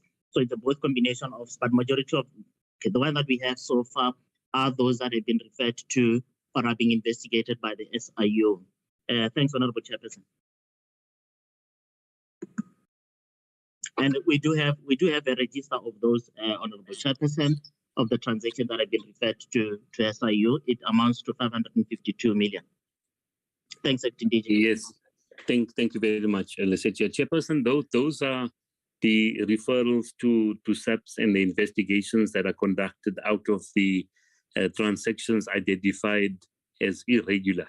There are also separate referrals that have taken place to the SIU in terms of their own investigations, as well as those that have emanated from our own anti-corruption unit. And I'd just like to share some of those, Chairperson, that in terms of the SIU, we've had over the years 5 proclamations undertaken with the SIU. And the SIU at one stage also investigated all our leases. In fact, from 2014 onwards, they investigated 2,162 of our leases. And from a civil point of view, Chairperson, that we've had with the SIU, more than 2 billion rand before the courts, in fact, at this point in time, that are subject to recovery. In fact, I see if the amount in total here is 1.4 billion. And also with respect to criminal action and related referrals, Chair, that I've been given information to the effect that 18 matters were referred to the NPA for prosecution. There were 17 matters also referred to SARS. 6 were referred for further investigation by the SEPs, and 5 are currently before the courts. And I'm aware of at least 2 of those matters that have been concluded before the courts and resulted in a criminal conviction. Those are those for the SIU and the SEPs. Our own anti-corruption unit, Chairperson, that a number of investigations were conducted in the current year. In fact, 475 over the last 7 years were conducted by our internal unit. Some of them were referred by the compliance unit. Others were reported as allegations of fraud and corruption. And 34 cases were referred to the SAPS for criminal investigation. And I can say, Chairperson, that none of these have resulted in a conviction. In fact, the department has identified this as one of our key problems, that our referrals to the SAPS don't necessarily result in a conviction. In fact, we have very few of these cases that actually come before court, but in total, the 34 referrals have been made to the SAPS for criminal conviction arising from internal investigations into fraud and corruption.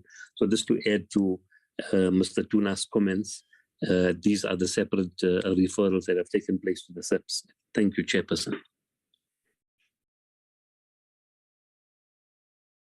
Chair, if I may have a follow-up on that. Yeah, only for a minute. I won't come in to save time. Oh, so okay, just what thanks. you need to do. Yeah, sure. Look, one needs to bear in mind that the SIU is not SAPS. The SIU is a civil investigatory process, and one mustn't confuse the two. And I just want to know, I mean, there's an admission there from Mr. Tuna that not all irregular expenditure has been referred, and then he talks about historical context. I mean, what is that historical context? Why have matters not been referred? And how many are still outstanding that need to be referred at this point? And I'm talking about SAPS as well as SIU, because remember that they're both two different things. The SIU is reclaiming money, where SAPS is criminal convictions. Thanks, Honorable Chairperson. The historical context that I was referring to it was that in before 2013, 2014, the PMTE had qualification and a disclaimer, and primarily, or one of the items was on irregular and fruitless expenditure. So at that time, we were then requested to go and revisit transaction from the AG, to go and revisit transaction from 2009, 2010. So that was the time that the PMTE was then qualified on irregular and fruitless expenditure. So we had to go and revisit all the payments and all the tender and quotations that were processed from that period. And we did that until in 13-14. And that's when we disclosed an amount of 34 billion rand. That was the last time that, because the issue was that we were qualified on the basis that the AG was not satisfied that the irregular expenditure was complete. So we projectized that and revisit all those transactions and discover an amount of 34 billion rand. And then from there, the next phase after that was then to go and start the process of investigation. That is where we are at the moment, where currently the balance is 1.9, Honorable Chairperson, because we have been dealing with them over the years. And we do acknowledge that there have been instances where some of the progress was slow for one reason or another, because the main determining factor was that we also did not have permanent capacity to deal with such transactions, because we do not have such on the structure, especially to look at instances of irregular and fruitless expenditure from an investigative point of view. Because what we have done, we have then put the capacity to, or rather to build capacity to do prevention. While we are also doing prevention, there is also the transaction that had been disclosed at the time was about 34 billion rand, and it had to be investigated as well. So it was a dual process. So to deal with that backlog, we then had to get interim capacity, of staff and then assistance from service providers up until where we are at the moment, which is 1.9 billion rand. And ideally, we want to be at zero, Honorable Chairperson. That is just the historical context in terms of where we are coming from, where this amount is actually coming from, because it's not an amount from 1 year. It is an amount that has been coming, it's a multi-year amount, and it's not an excuse. We're not providing an excuse here. We're just saying, and it is also our responsibility to make sure that our books are clean. And so hence we had to go back for us to clear that qualification, which we did in 13-14, Honorable Chairperson. That is the historical context, Honorable Chairperson. Chair, can I ask, as we have with other departments and entities, can we please request that we get regular updates in writing about the consequence management here? Because this really is something that is of great concern. I mean, the PMTE is the biggest landlord in the country, as it were, and we really do need to keep an eye on this. So, Chair, I could please ask that Scopa request such regular reports so that we can keep an eye on what's going on here. All right. No, I'm then going to move on because I realize we're under pressure time-wise to procurement and contract management. Now, the Auditor General has reported that some of the bid documents for procurement of commodities designed for local content and production did not stipulate the minimum threshold for local procurement content as required. That some of the commodities designed for local content and production were procured from suppliers who did not submit a declaration on local product and content, also in accordance with National Treasury instructions, and that some of the commodities designed for local content and production were procured from suppliers who did not meet the prescribed minimum threshold for local content and production, also as required. So what I want to know is, we've discussed this before, contract management has always been a challenge. Over the years, the committee has made various recommendations that there must be a dedicated contract management unit that is fully capacitated. Does DPWI PMTE have a fully capacitated contract management unit? How long has it been in existence? What is its mandate? And can we hear a report from them? Do the officials responsible for preparing bid documents, are they provided with adequate training on procurement legislation and regulations on a regular basis? And this is also something we saw coming up with the Bite Bridge matter. So if we could please have an answer to those. Yes, Chairperson, through you, Chairperson, the head of our SCM, Mr. Henry Isaacs, is with us, and he's been seized in particular in developing a contract management unit, and will also answer the question on the local content issues. Henry?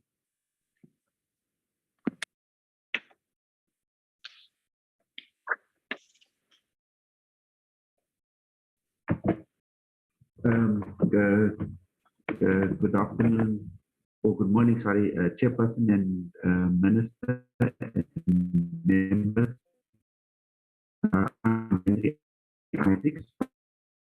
Sir, your network, we are bad.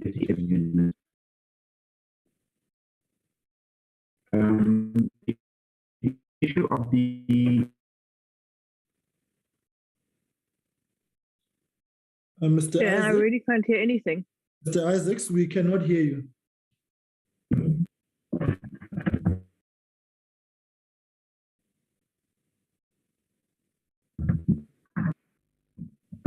Better now? You can try. Let's hear it. Chairperson, sorry for this problem with audibility. With regard to the contract management unit, the department did not have or does not have a dedicated contract management unit. However, we put in a process to establish one. So we've designed the structure of the unit, and we've created the policy for the implementation of the contract management system. And we in the process of resourcing somebody to head the unit to also help with the finalization of the implementation. The intention is that the unit is in place from the 1st of April and then will be operational with support that we're receiving from the Infrastructure South Africa in this regard. Regarding the issue of the training of the members, the bid committee members, training is provided on an annual basis to members of the various committees. We are looking at the quality of the training that's provided with a view to getting assessment by Treasury to make sure that the quality of training provided by the different service providers meets the standard so that it can be effective. But training is provided on an ongoing basis to all the bid committee members throughout the organization. Then in relation to the issues of the local content, the the issue of the local content, in some cases, it's the issues that were detected by the Auditor General were found to be misunderstandings by the committee members with regard to the requirements for specific commodities. Those issues were addressed, and also the training was provided by DTI to all the regions and head office officials that deal with this particular issue, so that there's not inconsistency in application and also misunderstanding of the actual requirements for the local content. In some of the issues where, for example, declarations were not made, the particular form where the declaration was made was not completed, but the bidders did indicate elsewhere on their presentations the extent to which the commodities were compliant with the local requirements. So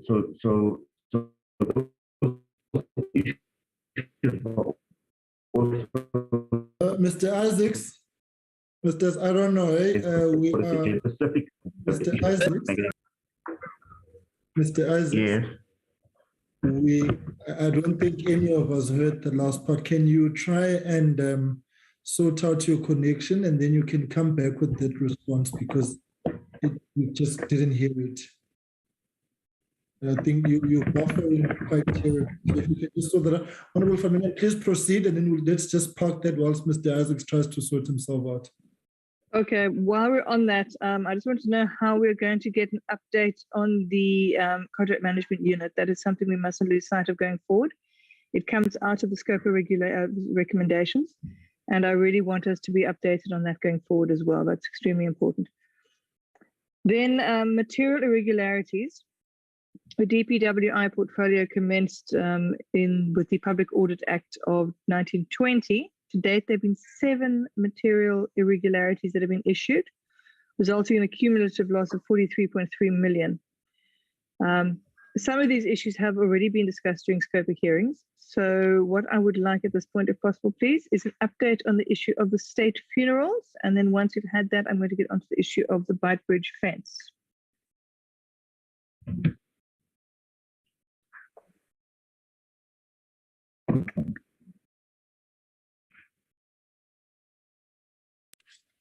Chairperson, thank you very much. Chair, I believe that with both Bait Bridge and the state funerals, I'd like Mr. Mahoba to give an update on the status of the disciplinary processes, and as well as with Bait Bridge in particular, the status with respect to the civil recovery, as well as the restriction of the companies from doing business with government. Chris, please do those.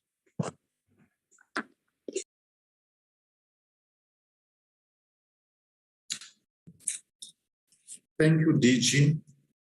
Thank you, Chairperson. Thank you, Minister.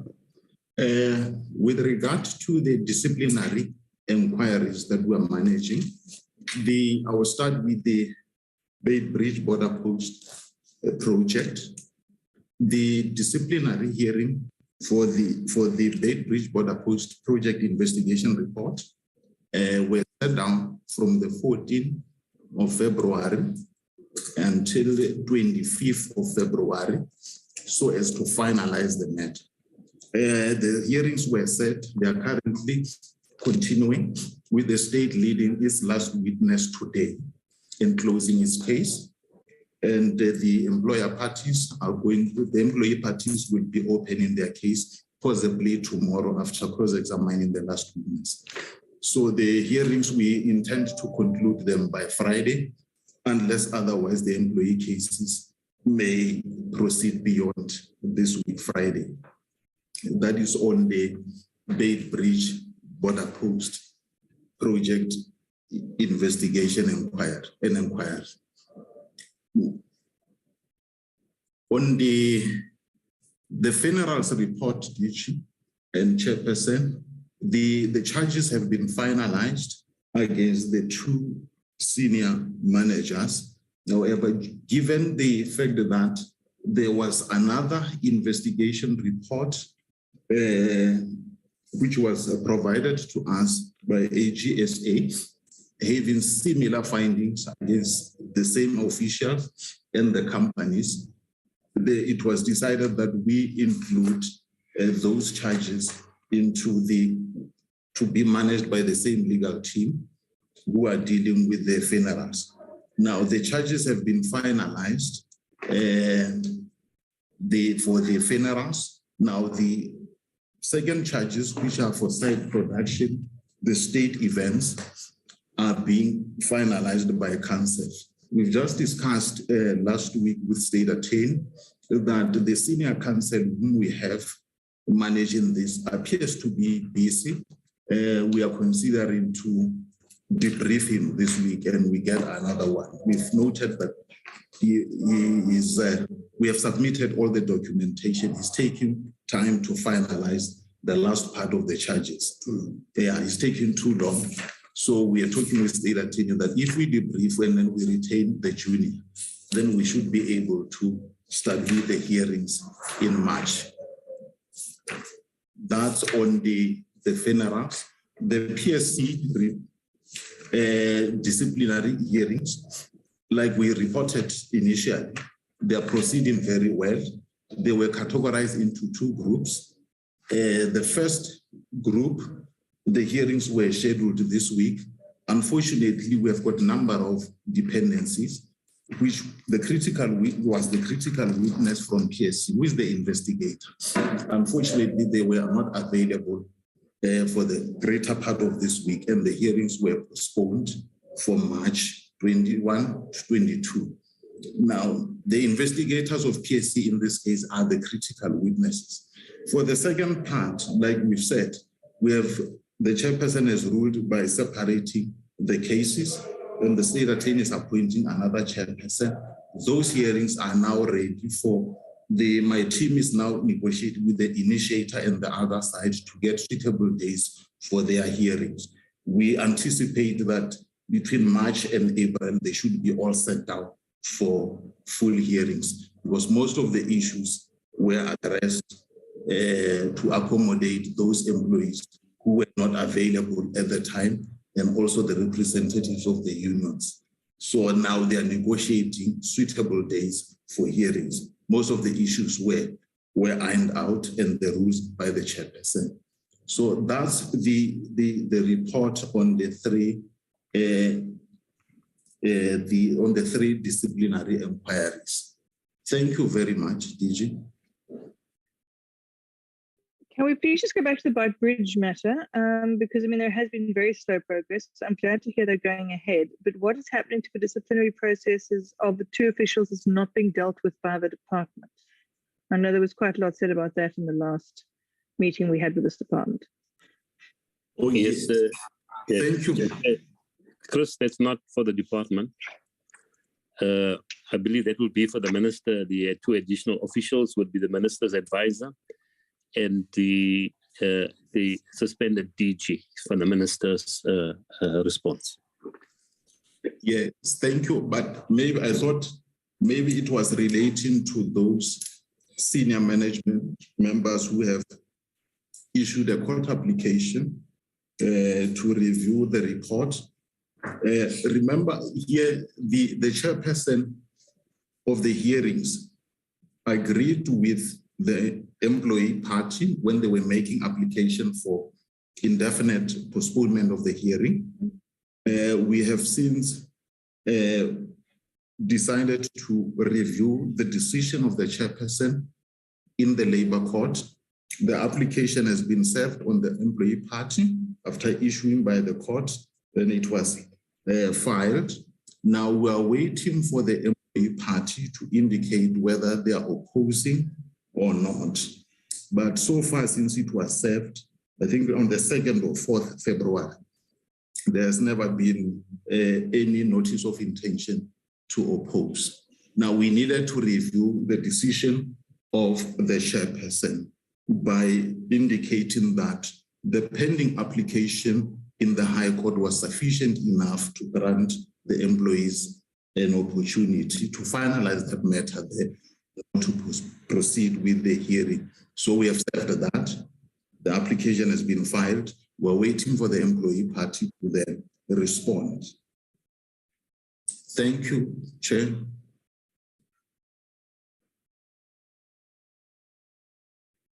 Chair, Okay. I just want to just deal with one or two other issues, and the minister can deal with those last two. We've received a communication from the Engineering Council of South Africa regarding the Beitbridge matter. Chair, you recall we made a referral to EXA to investigate the professional misconduct on the part of the directors of the two companies implicated in the Beitbridge report, and they've concluded their investigation. They've requested a meeting with the department, which we hope to have in the next few days. So that has been concluded. I also want to mention that due to our frustration with some of the long drawn-out disciplinary processes, we engaged the Office of the State Attorney, and we invited them to join us in our next meeting before the committee when we present progress on the Beitbridge investigation, as we normally do once every quarter. And the State Attorney has agreed to accompany us to explain the causes of some of the delays in all of their processes with respect to their support to the DPWI. So we hope for them to accompany us the next time we appear before the committee, Chairperson. Chair, I'd just like to end to the Minister if she has anything to add on Beitbridge in particular. Thank you, Acting DG. May I proceed, Chairperson? Please do, Minister. Yes, just on the Section 12 and 12A disciplinary hearings. Regarding the DG Advocate Sam Vukela, that is now being handled by the presidency. I can confirm that last year the presidency also added the charges of Beitbridge to his existing charge sheet. And I know SCOPA has called the presidency not too long ago to address that issue. Concerning the advisor to the minister, when the other 10 or 11 applicants went to the court for a review of the whole report, I was advised that we need to wait for the outcome of the review report. I then seek outside legal advice, and this outside legal advice I got was I can proceed even though there is a review application. And then in December of 2021, the charges have been finalized by the State Attorney and the initiator and the chairperson that the State Attorney has appointed. They are now just working on the dates to start the actual hearings of the disciplinary procedures. So there is the progress on the other two officials. Thank you, Chairperson. Thank you, Chair. I know that we are limited for time, so I will leave it there and hand back to you, Chair. Thank you. Right. Thank you very much, Honorable Van Minen. As long as you've exhausted everything, we still have about 30 minutes. All right, colleagues, I will hand over to you if there are any matters that you would like to raise. And then we will call it a day. I just must express my anxiety. These virtual meetings are not helpful. They're not. They're not. All right, Mazamban, can I hand over to you? Thank you, Mr. Chairman, and good morning to everyone. Mr. Chairman, when we were briefed by the Auditor General, we confirmed that the Auditor General had indeed timeously or some time ago alerted the department and its officials to their concern about the lack of proper work being done to ensure that the properties were safely looked after. And if you look at page 14 of the Auditor General's report, there's a comment there about only 16% of the budget being spent on maintenance. And we've been hearing this morning about how big this property portfolio of the department or the entity handling it is. And so the point that the Auditor General is making about the limited amount of money spent on maintenance, I think is pretty pertinent. So, Mr. Chairman, what that leads me to is the point regarding the recent disaster. If one wants a state of disaster in the country, then perhaps it should be the fire in Parliament.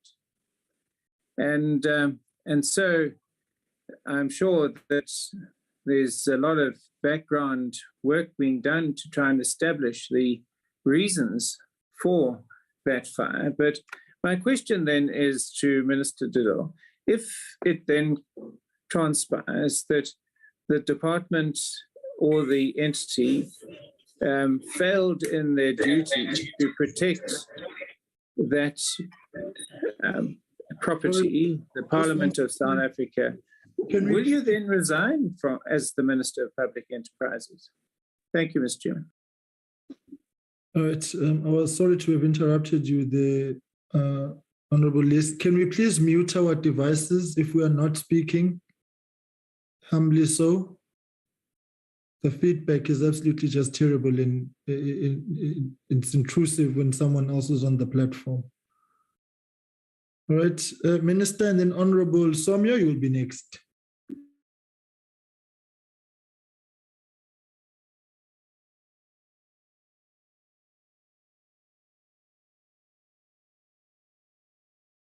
Minister, please unmute.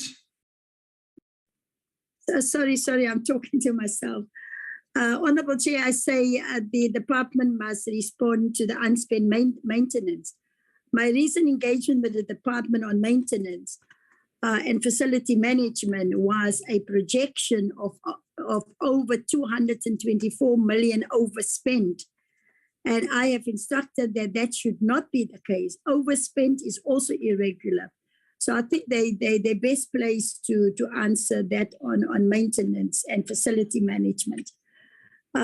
Just on the fire, the report of the fire, we all know that the investigation is ongoing. The Department of Public Works and Infrastructure got an internal team to do the initial visual assessments, and that was confirmed that there were some structural damages. We had subsequently, on the 11th of February, appointed a specialist independent team. They're currently on site. I'm expecting a report from them soon, whereby they will lay out their program of action by when their assessment, including the testing of material, will be done. They will give us a report on the actual extent of the damage, the cause of the damage, the cost of the damage, and how long it will take to prepare. So that is a work in progress. So I think it's absolutely out of order for the honourable member to ask a question of ifs and buts. I would ask all members, including all South Africans, let me be patiently waiting for the final report. What we can see so far is allegations that are being tested in an open court of law, and the charges being arson. So also the Department of Public Works and Infrastructure were instructed by the Hawks that we hand over all our evidence, which include footage that we've taken with drones after the fire, which include the video footage of over 3 hours. And all of that information is now subject of a court case, and therefore we are not allowed to comment on that. So I think the question is superfluous. Thank you. Okay. Honorable Somya. Mr. Chairman, before Honorable Somya comes in, if I may say, it is quite arrogant for Minister Diddle to refer to questions as being superfluous.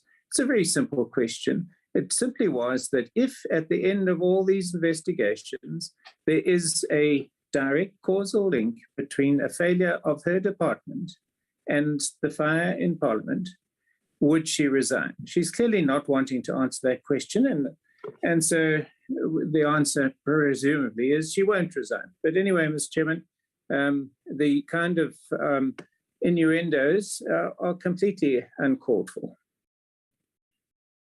Yeah, I think, Minister, let's respond to the questions, and if there's a fundamental disagreement with the question, then let's rather place that and not tag questions with labels. I think that it's a question anchored in consequence management and accountability. And if the ministers, so I think Honorable Lisa is right. I'll sustain that and ask that. Let's rather just respond to the questions as opposed to tagging them or labeling them. All right, Honorable Somya. Well, thank you very much, Honorable Chair, the Minister, the Deputy Minister, and their team. This morning we've heard, and we believe that Public Works has become a repository of a huge, you see, a referenced portfolio in terms of property. Huge as it is, it comes with a risk, and in terms of the existence of that risk, is the department and its own entity able to provide us some information and on how secure the standard of such property, and secondly, that secure reference, is it covered within the insurance, which would guarantee that in whatever form such a property portfolio is well protected against any disastrous effect. The second question relates to what has been referenced in as far as the contract management problems which have befallen the department. One of those, which I'm going to limit myself on one area, has made reference to the failure of the department to honor a very critical prescript which would take the country forward in terms of ensuring that we adhere to procuring mostly local South African products in terms of attending to our various pieces of programs and projects. And that failure, therefore, would impact on the ability of the country to get closer into realizing full-flown industrial activity, whether you're talking in terms of supplies which relate to the built environment and any other related aspect there. So that failure is very, very serious. Just relying on the earlier question or proposal, is it possible that the department could provide us with the information in as to how have they met or failed to meet such a required standard, and which of those areas that have been identified, mainly because at times management would resort to asking Treasury to waive certain aspects which are very critical for the project related instances, and that impacts heavily on the negativity of meeting one of the critical requirements for the growth of the country in terms of its own economy, following what the president has outlined in terms of revitalization of the economy and the contribution of government towards such, and relying to what the minister has referred to in terms of the percentage spent in as far as such a portfolio is concerned, more than 70% of such expenditure. Thank you very much, Chair. All right, thank you much, Honorable Sir. Let's get responses to that.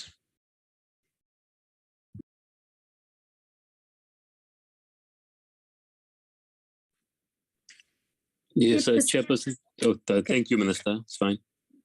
Yes, Chairperson, I just wanted to make one general comment in connection with the security of critical infrastructure national key points.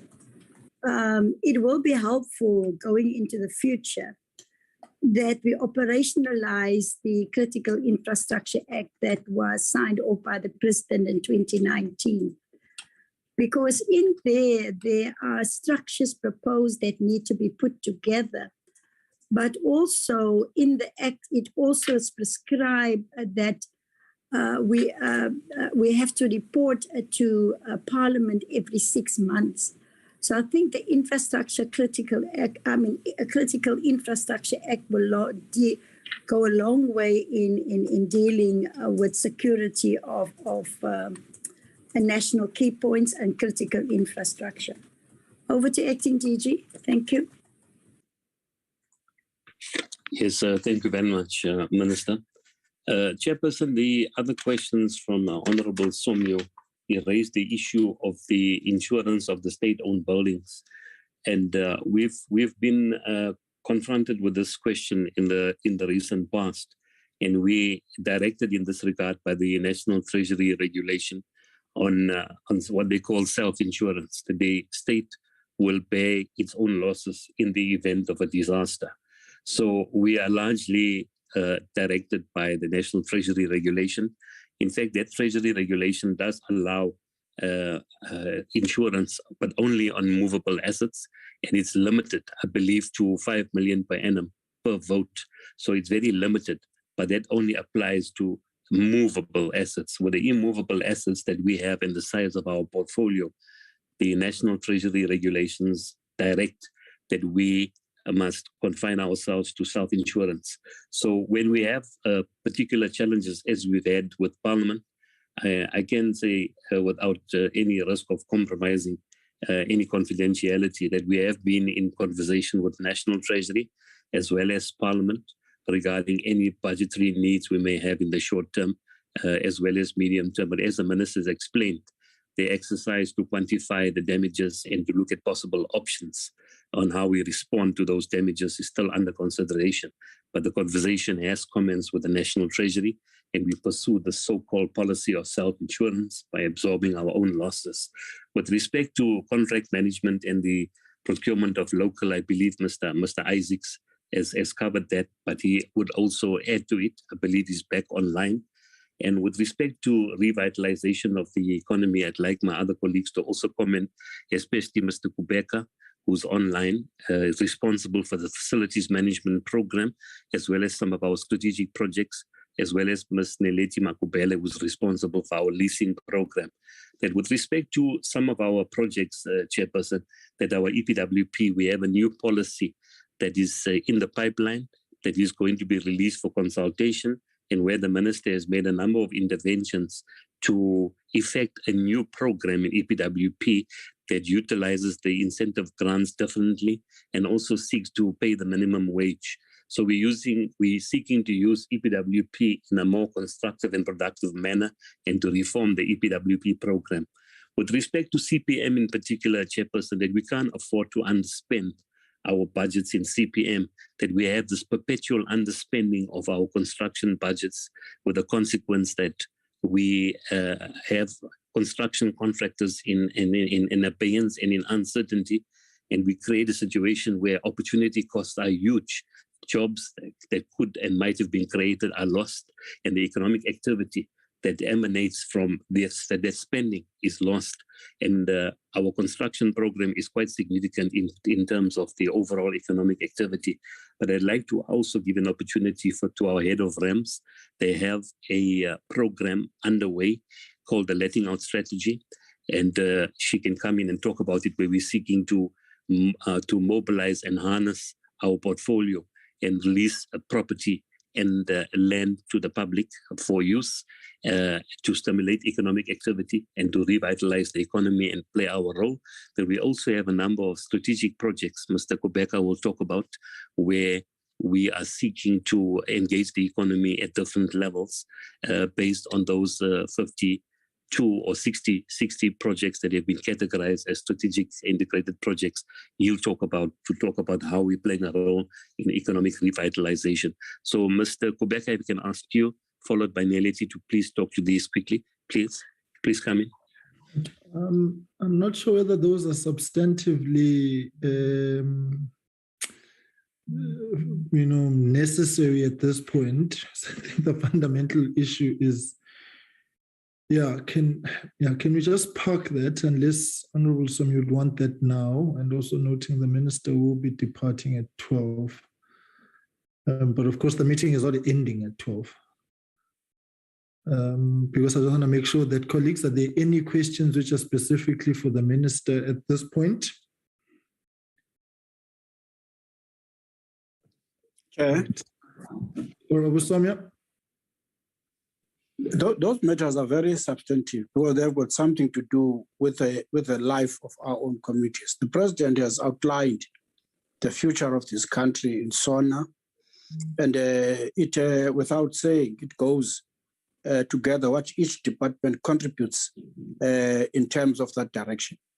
And the audit report begins to highlight some areas of failure, though it has some areas of success in that regard. I think even as a committee, we must seek to emphasize those matters, that the wastage which is realized at the state's coffer handling, which ought to be a contributory factor in as far as the enhancement and the drive of facilitation of the economy of the country, as it is the role of the state.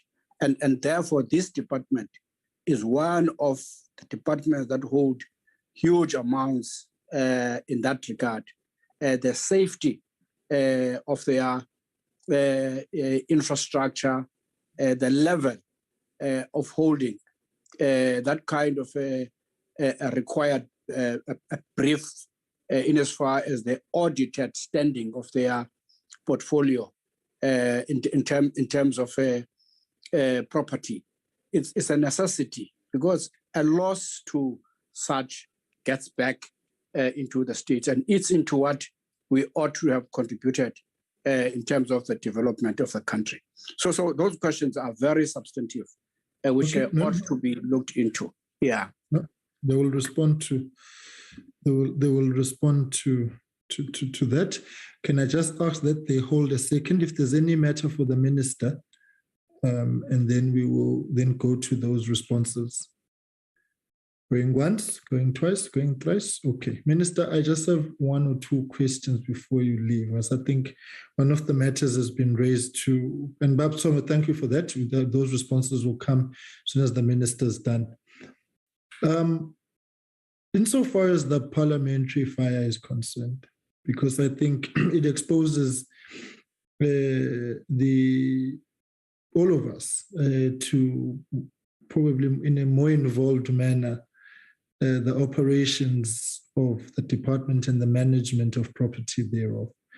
But I think the point of departure is what aspect, or what does the department and the ministry take responsibility for in this regard? Because I get a sense of absolving yourselves largely. And I get that, of course, there's a case in court. There's an accused who's appearing, and there's all sorts of things. Issues have been taken to the Hawks documentation, but substantively on the key critical area of accountability, what is the department itself taking responsibility for? I would imagine that's an integral part of this. And what lessons come out of this, for the department and the ministry on this matter, particularly on the management of your so-called national key points. And the intergovernmental relations, interdepartmental interactions which must take place insofar as the overall security of these facilities are concerned, the department, SEPs, and so on, amongst others. But I'm certainly not convinced that seated here, the department gets out of this scot-free. There has to be, at some point, which I think is materially at the outset, an acknowledgement of your own shortcomings in order for the necessary corrective action to be instituted as a means of ensuring that this doesn't happen again. My late mother, who was a nurse, used to say prevention is better than cure. And so there have to be lessons on preventative action steps which must be taken as part of the holistic review of infrastructure security. So I'm just substantively putting that to you, Minister, to say what responsibility is taken. And the second point, it goes to this. You've got the Tshwane Metro currently cutting off electricity and other services to facilities. I'm substantively wanting to know, Mr. What action steps is the department in itself taking on rogue government departments who are not servicing your debt, those that owe you? Because I think it's important that that is actually also dealt with moving forward. And then the final point is, I would hope that at some point we can have a discussion, Minister, about these empty government buildings which are all over the country, but yet the lease bill is shooting through the roof. So it's just those three things. And then, and DG, you can delegate for the responses as you have done on those areas that Tubabusomyo has so eruditely unpacked for us. Minister, over to you.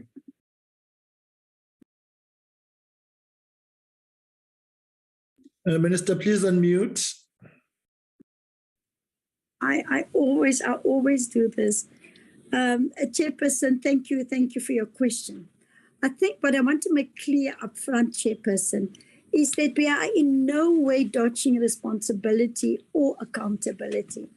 The only thing is that accountability and responsibility must be determined by an investigation, and that is what is ongoing. If the outcome of that investigation points fingers towards the Department of Public Works and Infrastructure, or towards Parliament, or to the police, or to the Defence Force, whoever was mentioned or is mentioned in the investigation, then certainly compartmentally we have to take responsibility and accountability for that. The only point that I was making earlier on with Honourable Lees is that we are waiting for that completion of that investigation. The reason, Honourable Chairperson, why we've appointed an outside independent service provider that's currently on site here at Parliament is exactly because we didn't want to be seen that we are investigating ourselves.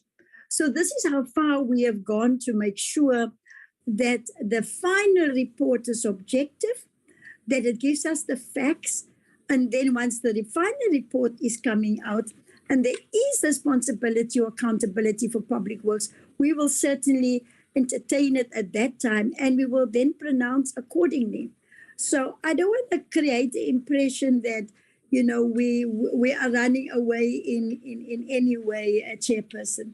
There are a lot of blame game out there. People are entitled to their own views, but, you know, we do want to get the facts, the objective facts, and then the report must be processed by Parliament. And Parliament will certainly hold any one of the executive accountable.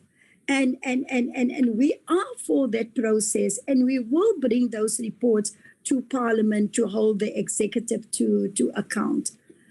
Chairperson, just the second one on Tshwane.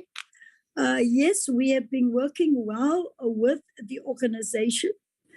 Our problem from DPWI is that we are owed 9.2 billion rand by at least 15 government departments. 98% of that total is to 15 government departments. And we are meeting regularly with the client departments to resolve the disputed matters. We currently have 4.5 billion in dispute, and together with the CFO and his team, we are working to resolve the dispute. In fact, some of the disputes we have taken to Foresight. That is a forum chaired by the DG and the presidency, and you've got all the DG departments there. Our acting DG made a presentation to Foresight about the debt owed to Public Works at that forum too. With the city of Tshwane, where government buildings, where government departments are leasing from the private sector, the landlords are responsible to pay the services. I'm going to deal with it now in the next meeting, where we are going to, the department has paid Eskom so far 417 million rand since April 2001. We have also made payments to the city of Tshwane, and the latest age analysis shows that a total amount of 82 million was reported outstanding, with 77 million current, and within 30 days, 53 million, and within 30 days and 53 million more than 60 days. So the department remains committed to pay where on our side there are verified invoices, and this is what we've been working with the city of Tshwane on. But I can say that we are not part of those private landlords that have failed to pay Tshwane on time. The department has also paid over and above the service charges. We have paid 1.5 billion and 2.3 billion in property rates directly to municipalities in the current financial year. So we do track the payments. We have started a system in the Department of Public Works and Infrastructure called Ria Batala, where we make sure that all invoices are paid within the 30-day time frame. The CFO meets on a weekly basis with all our regional offices to look at outstanding invoices. The CFO will then send a report to the Deputy Minister and myself, and where we need his help, we also make interventions. So we've got a full-time team working on 30-day payments, and that is why we were able to engage with the city of Tshwane on a few outstanding matters. But otherwise, we are making progress there. The last question, Chairperson, on the empty buildings across the country, yes, that is true. As you know, for the first time, we have not received an audit finding on the immovable asset register from the AG. With the help of National Treasury now, we are going out for a request for information to digitize the immovable asset register and to also clean up the immovable asset register, because currently the information is not reliable to get a good baseline of where these properties are. But it is work in progress, and like I was saying, one of the strategies that we've come up with is to use those empty buildings to refurbish, repurpose, operate and transfer in partnership with the private sector.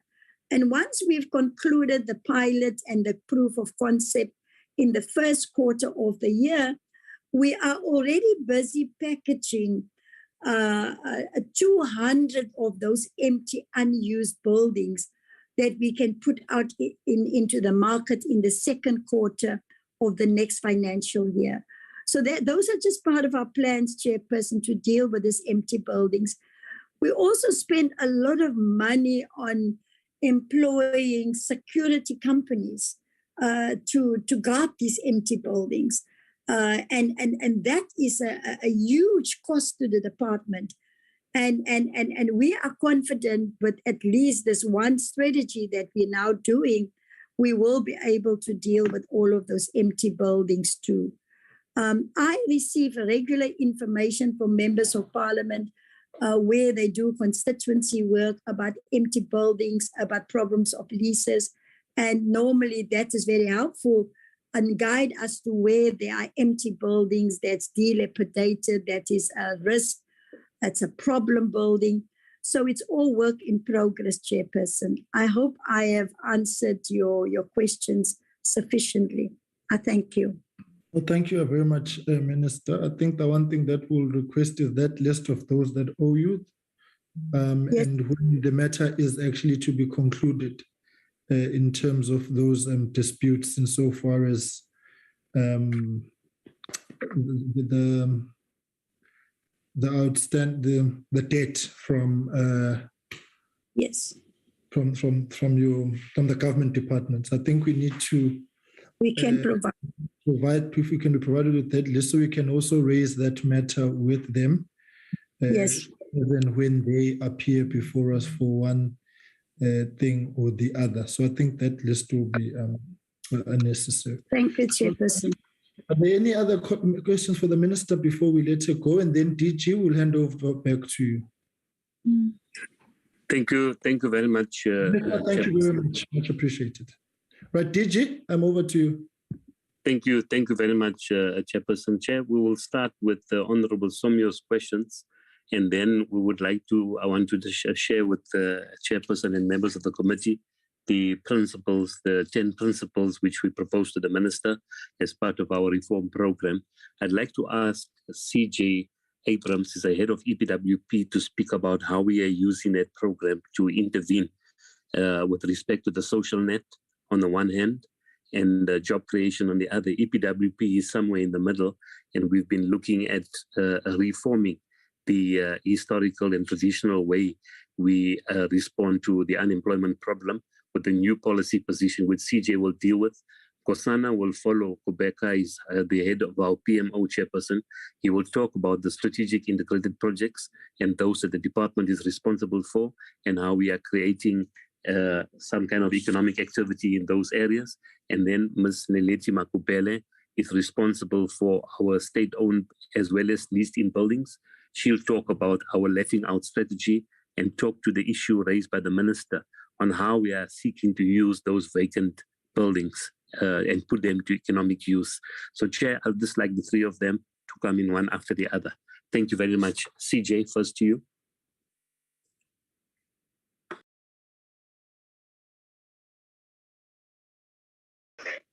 Good afternoon. Good afternoon, Chair and members and Minister and DG and colleagues. Yes, the EPWP is currently looking at putting forth an EPWP policy. We have been around since 2004, but EPWP every 5 years has gone through to Cabinet to get an endorsement for the next 5 years. And it was one of the resolutions of the EPWP that one could then go ahead and look at putting forth a policy that would then set forth the direction. Clearly, in terms of the policy, it would be to align it to the NDP, mainly in terms of the employment chapters and with regard to the social protection angle, and therefore aligning it in terms of the national minimum wage too. A key part of the revision of the EPWP would be to look at the objective-driven programs, which is to be able to align aspects from a socioeconomic perspective, and therefore also then pair it with the provision of income to the poor and also work opportunities. We have started some of the work already, specifically to look at how we would mine a lot of the EPWP historical information, because we've got a very rich program in the sense that more than 350 public bodies participate in the EPWP. And we note that there are a number of programs, whether it be at a schooling level, whether it be gender-based violence, etc. Those programs need to sometimes even be enhanced and even scaled up further. So those are some of the initiatives that we are currently with. And so the CS process is where the policy is at the moment. And so it would then be taking the policy through with the aim of trying to finalize it this financial year. Thank you, ADG, and thank you, colleague.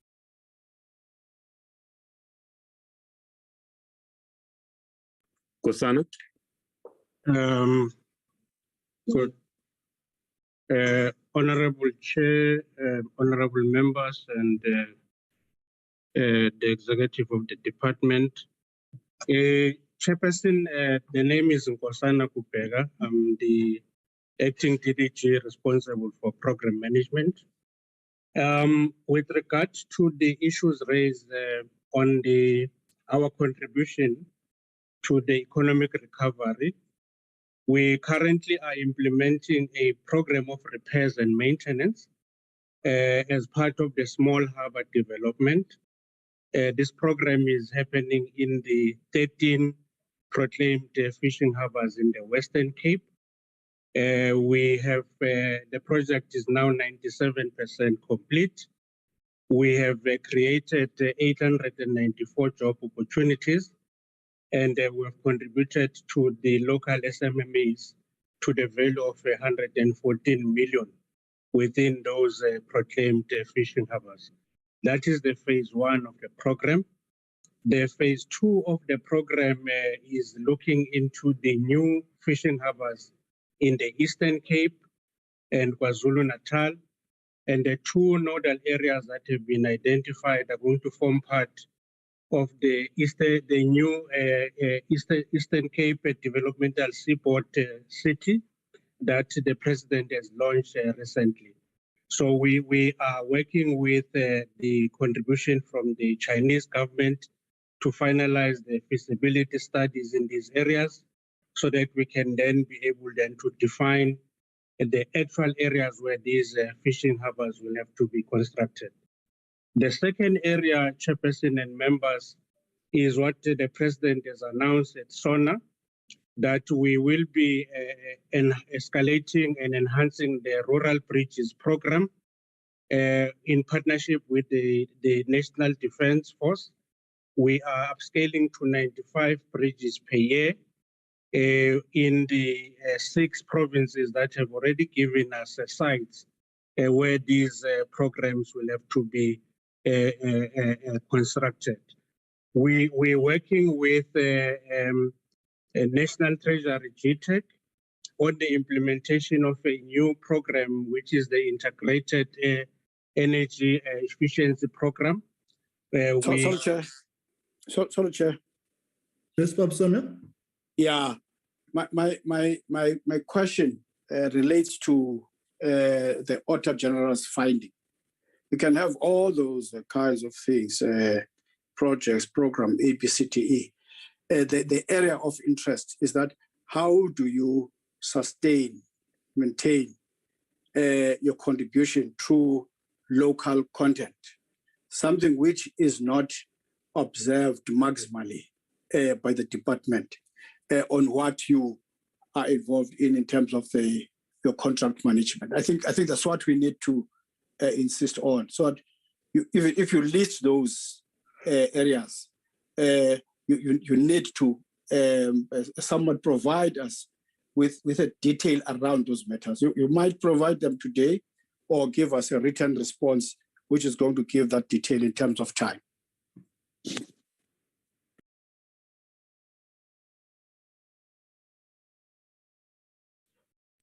Yeah, thank you, Chairperson. I think that's a fair request, Chairperson, and we will provide that response in writing with respect to these projects that are being spoken of.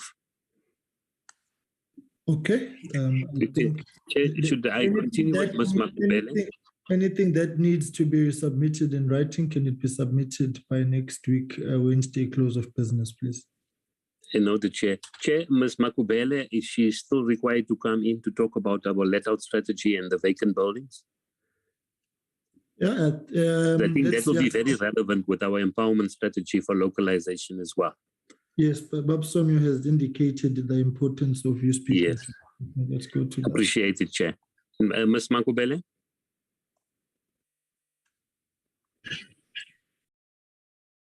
Just 1 second, TG. Good afternoon, Chairperson. Good afternoon, honorable members. Good afternoon, DG and colleagues. DG, I think part of the response strategy that we have, the Minister has already indicated the imbalance that we're having as a department, where we are paying too much money in leasing in, and we're not doing enough to let our properties out there to increase our revenue as a department.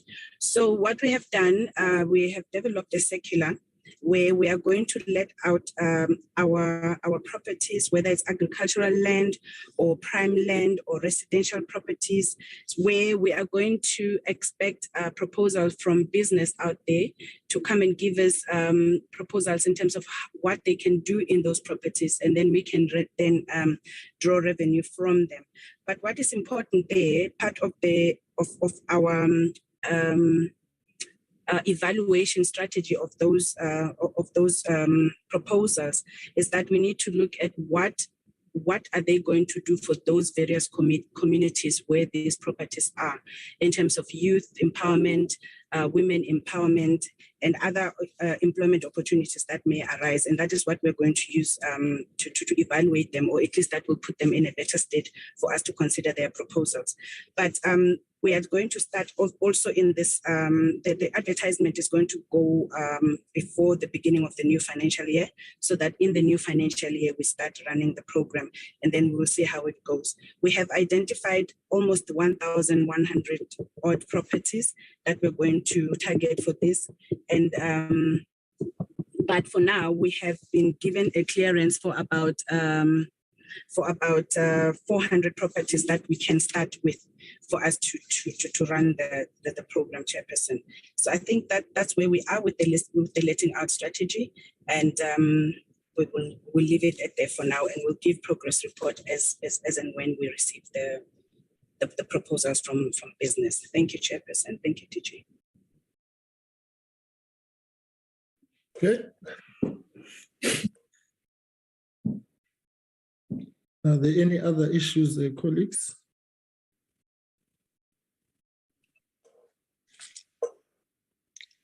Chairperson? Yes. After the members have asked their questions, I would like an opportunity to share with the committee and yourself the 10 principles which we've introduced into the department to respond to some of the challenges we've presented today. But that will come at the tail end. I'm just requesting a few minutes for that. Thanks, Chair. Now, can you do that now? Because as indicated, the meeting is drawing to an end at 12:30. So can we get that? Yes. Yes, thank you very much, Chairperson. Chair, I wanted to share with yourself and the committee the proposal that we shared with the Minister called the 10 principles to respond to some of the chronic underperformance in the department, the lack of internal controls, the lack of systems.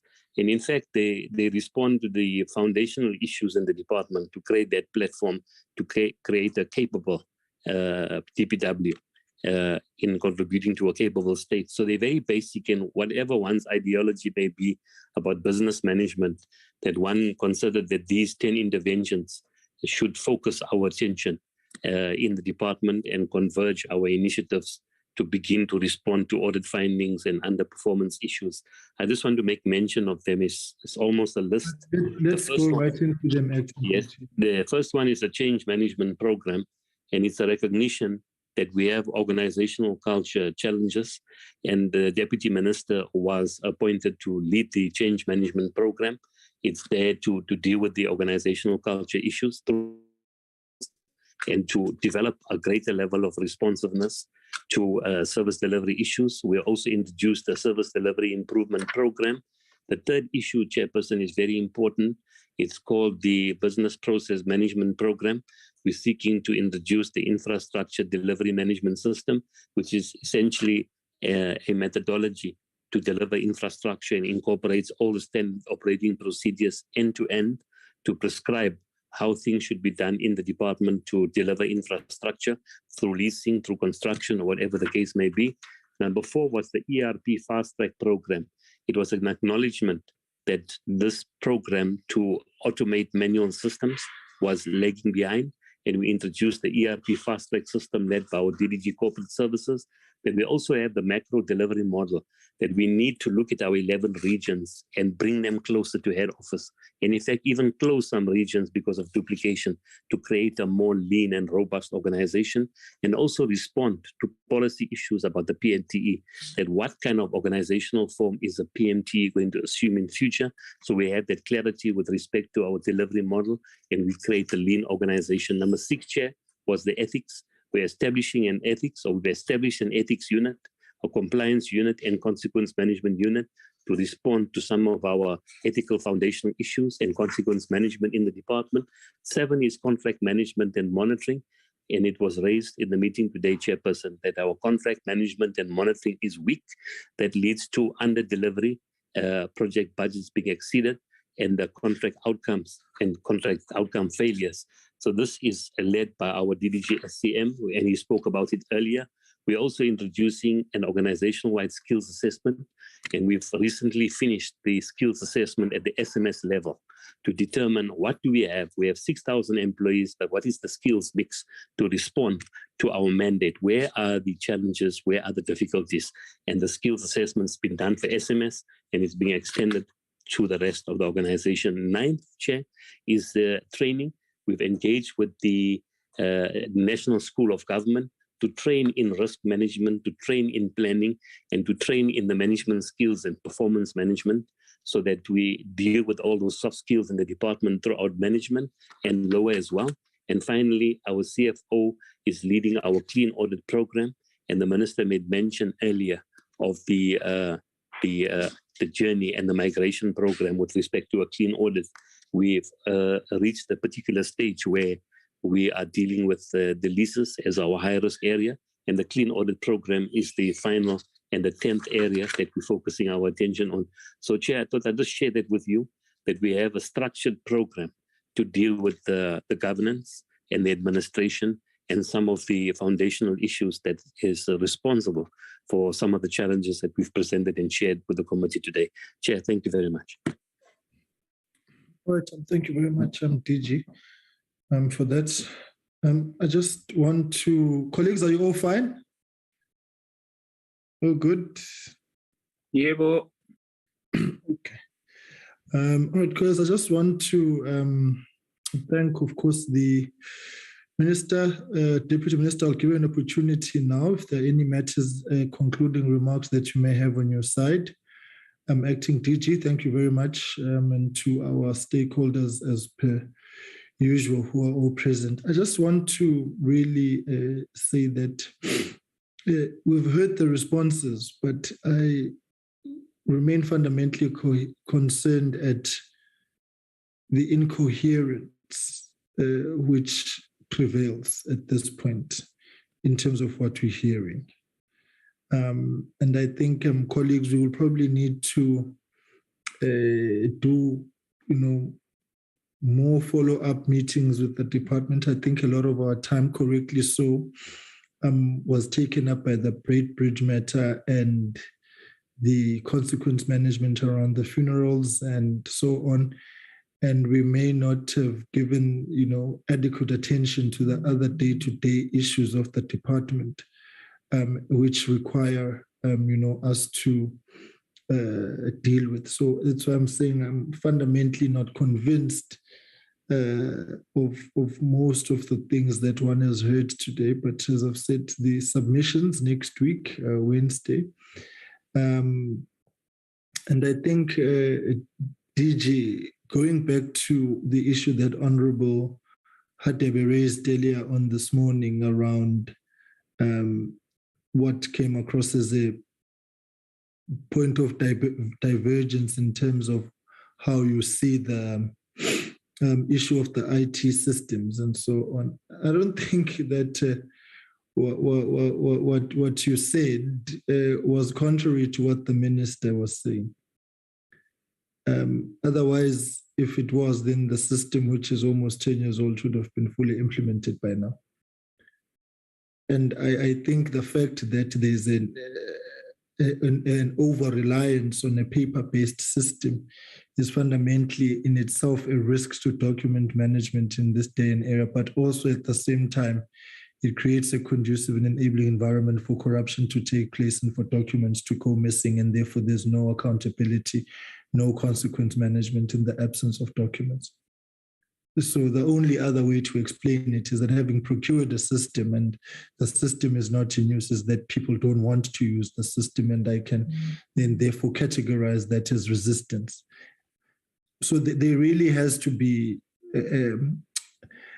I wouldn't want to quote a united front, but at the very least, a singing of the same hymn sheet on the very core prevalent issues and challenges and root cause of the dilemmas that the department finds itself in.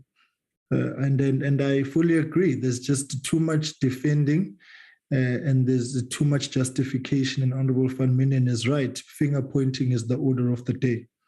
And that's precisely why this department is like this and has been like this for the longest of time, because of that particular mentality. It's the wrong one. It's unprofessional. And so I hope that Acting DG, the 10-point plan that you've just presented now will yield results alongside the audit action plans and so on. And to finally say that audit outcomes are not a negotiation where you want to set the terms and conditions yourself of, one, how you want to be audited, and two, what should be audited, and then make a determination of what that audit outcome should be. It's just, it doesn't work that way. It's compromising on the collective integrity of the work of the AG if you have that kind of mentality. So you must disabuse yourselves really of that. If you want a clean audit, do the right things. You can't get it through the back door. It just doesn't work that way. So, Honorable Deputy Minister, let me hand over to you for concluding remarks, and then we will end the meeting on that note. DM, over to you. Thank you very much, Honorable Chair. Good afternoon to you, to the honorable members of the SCOPA, as well as the support team from Parliament, together with the Acting DG and his team of managers.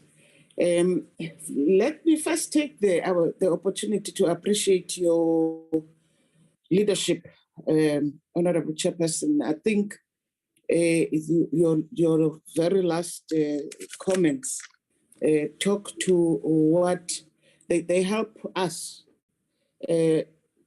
for our officials to hear it from someone else who is not in the department, because sometimes when we raise these very same points, you would be seen as imposing or as being difficult. But when they are raised from an objective point of view, from the parliamentary committee that is not inside the department, there's some level of objectivity that gets appreciated, and I hope our team is taking note, especially of your earlier comment on, you first acknowledge that there's wrongdoing. So so as to be able to find the correct solutions and implement them for a better way forward. I really want to take this opportunity to thank SCOPA for this insistence on good governance and sending this message that actually audit outcomes are not, you don't manage audit outcomes. Audit outcomes are outcomes of what you do on a daily basis. Just doing the things you ought to do in the right way on a daily basis will give you the correct or clean audit at the end. You don't do things in an incorrect way and think at the end you'll manage the audit outcomes. It doesn't work that way.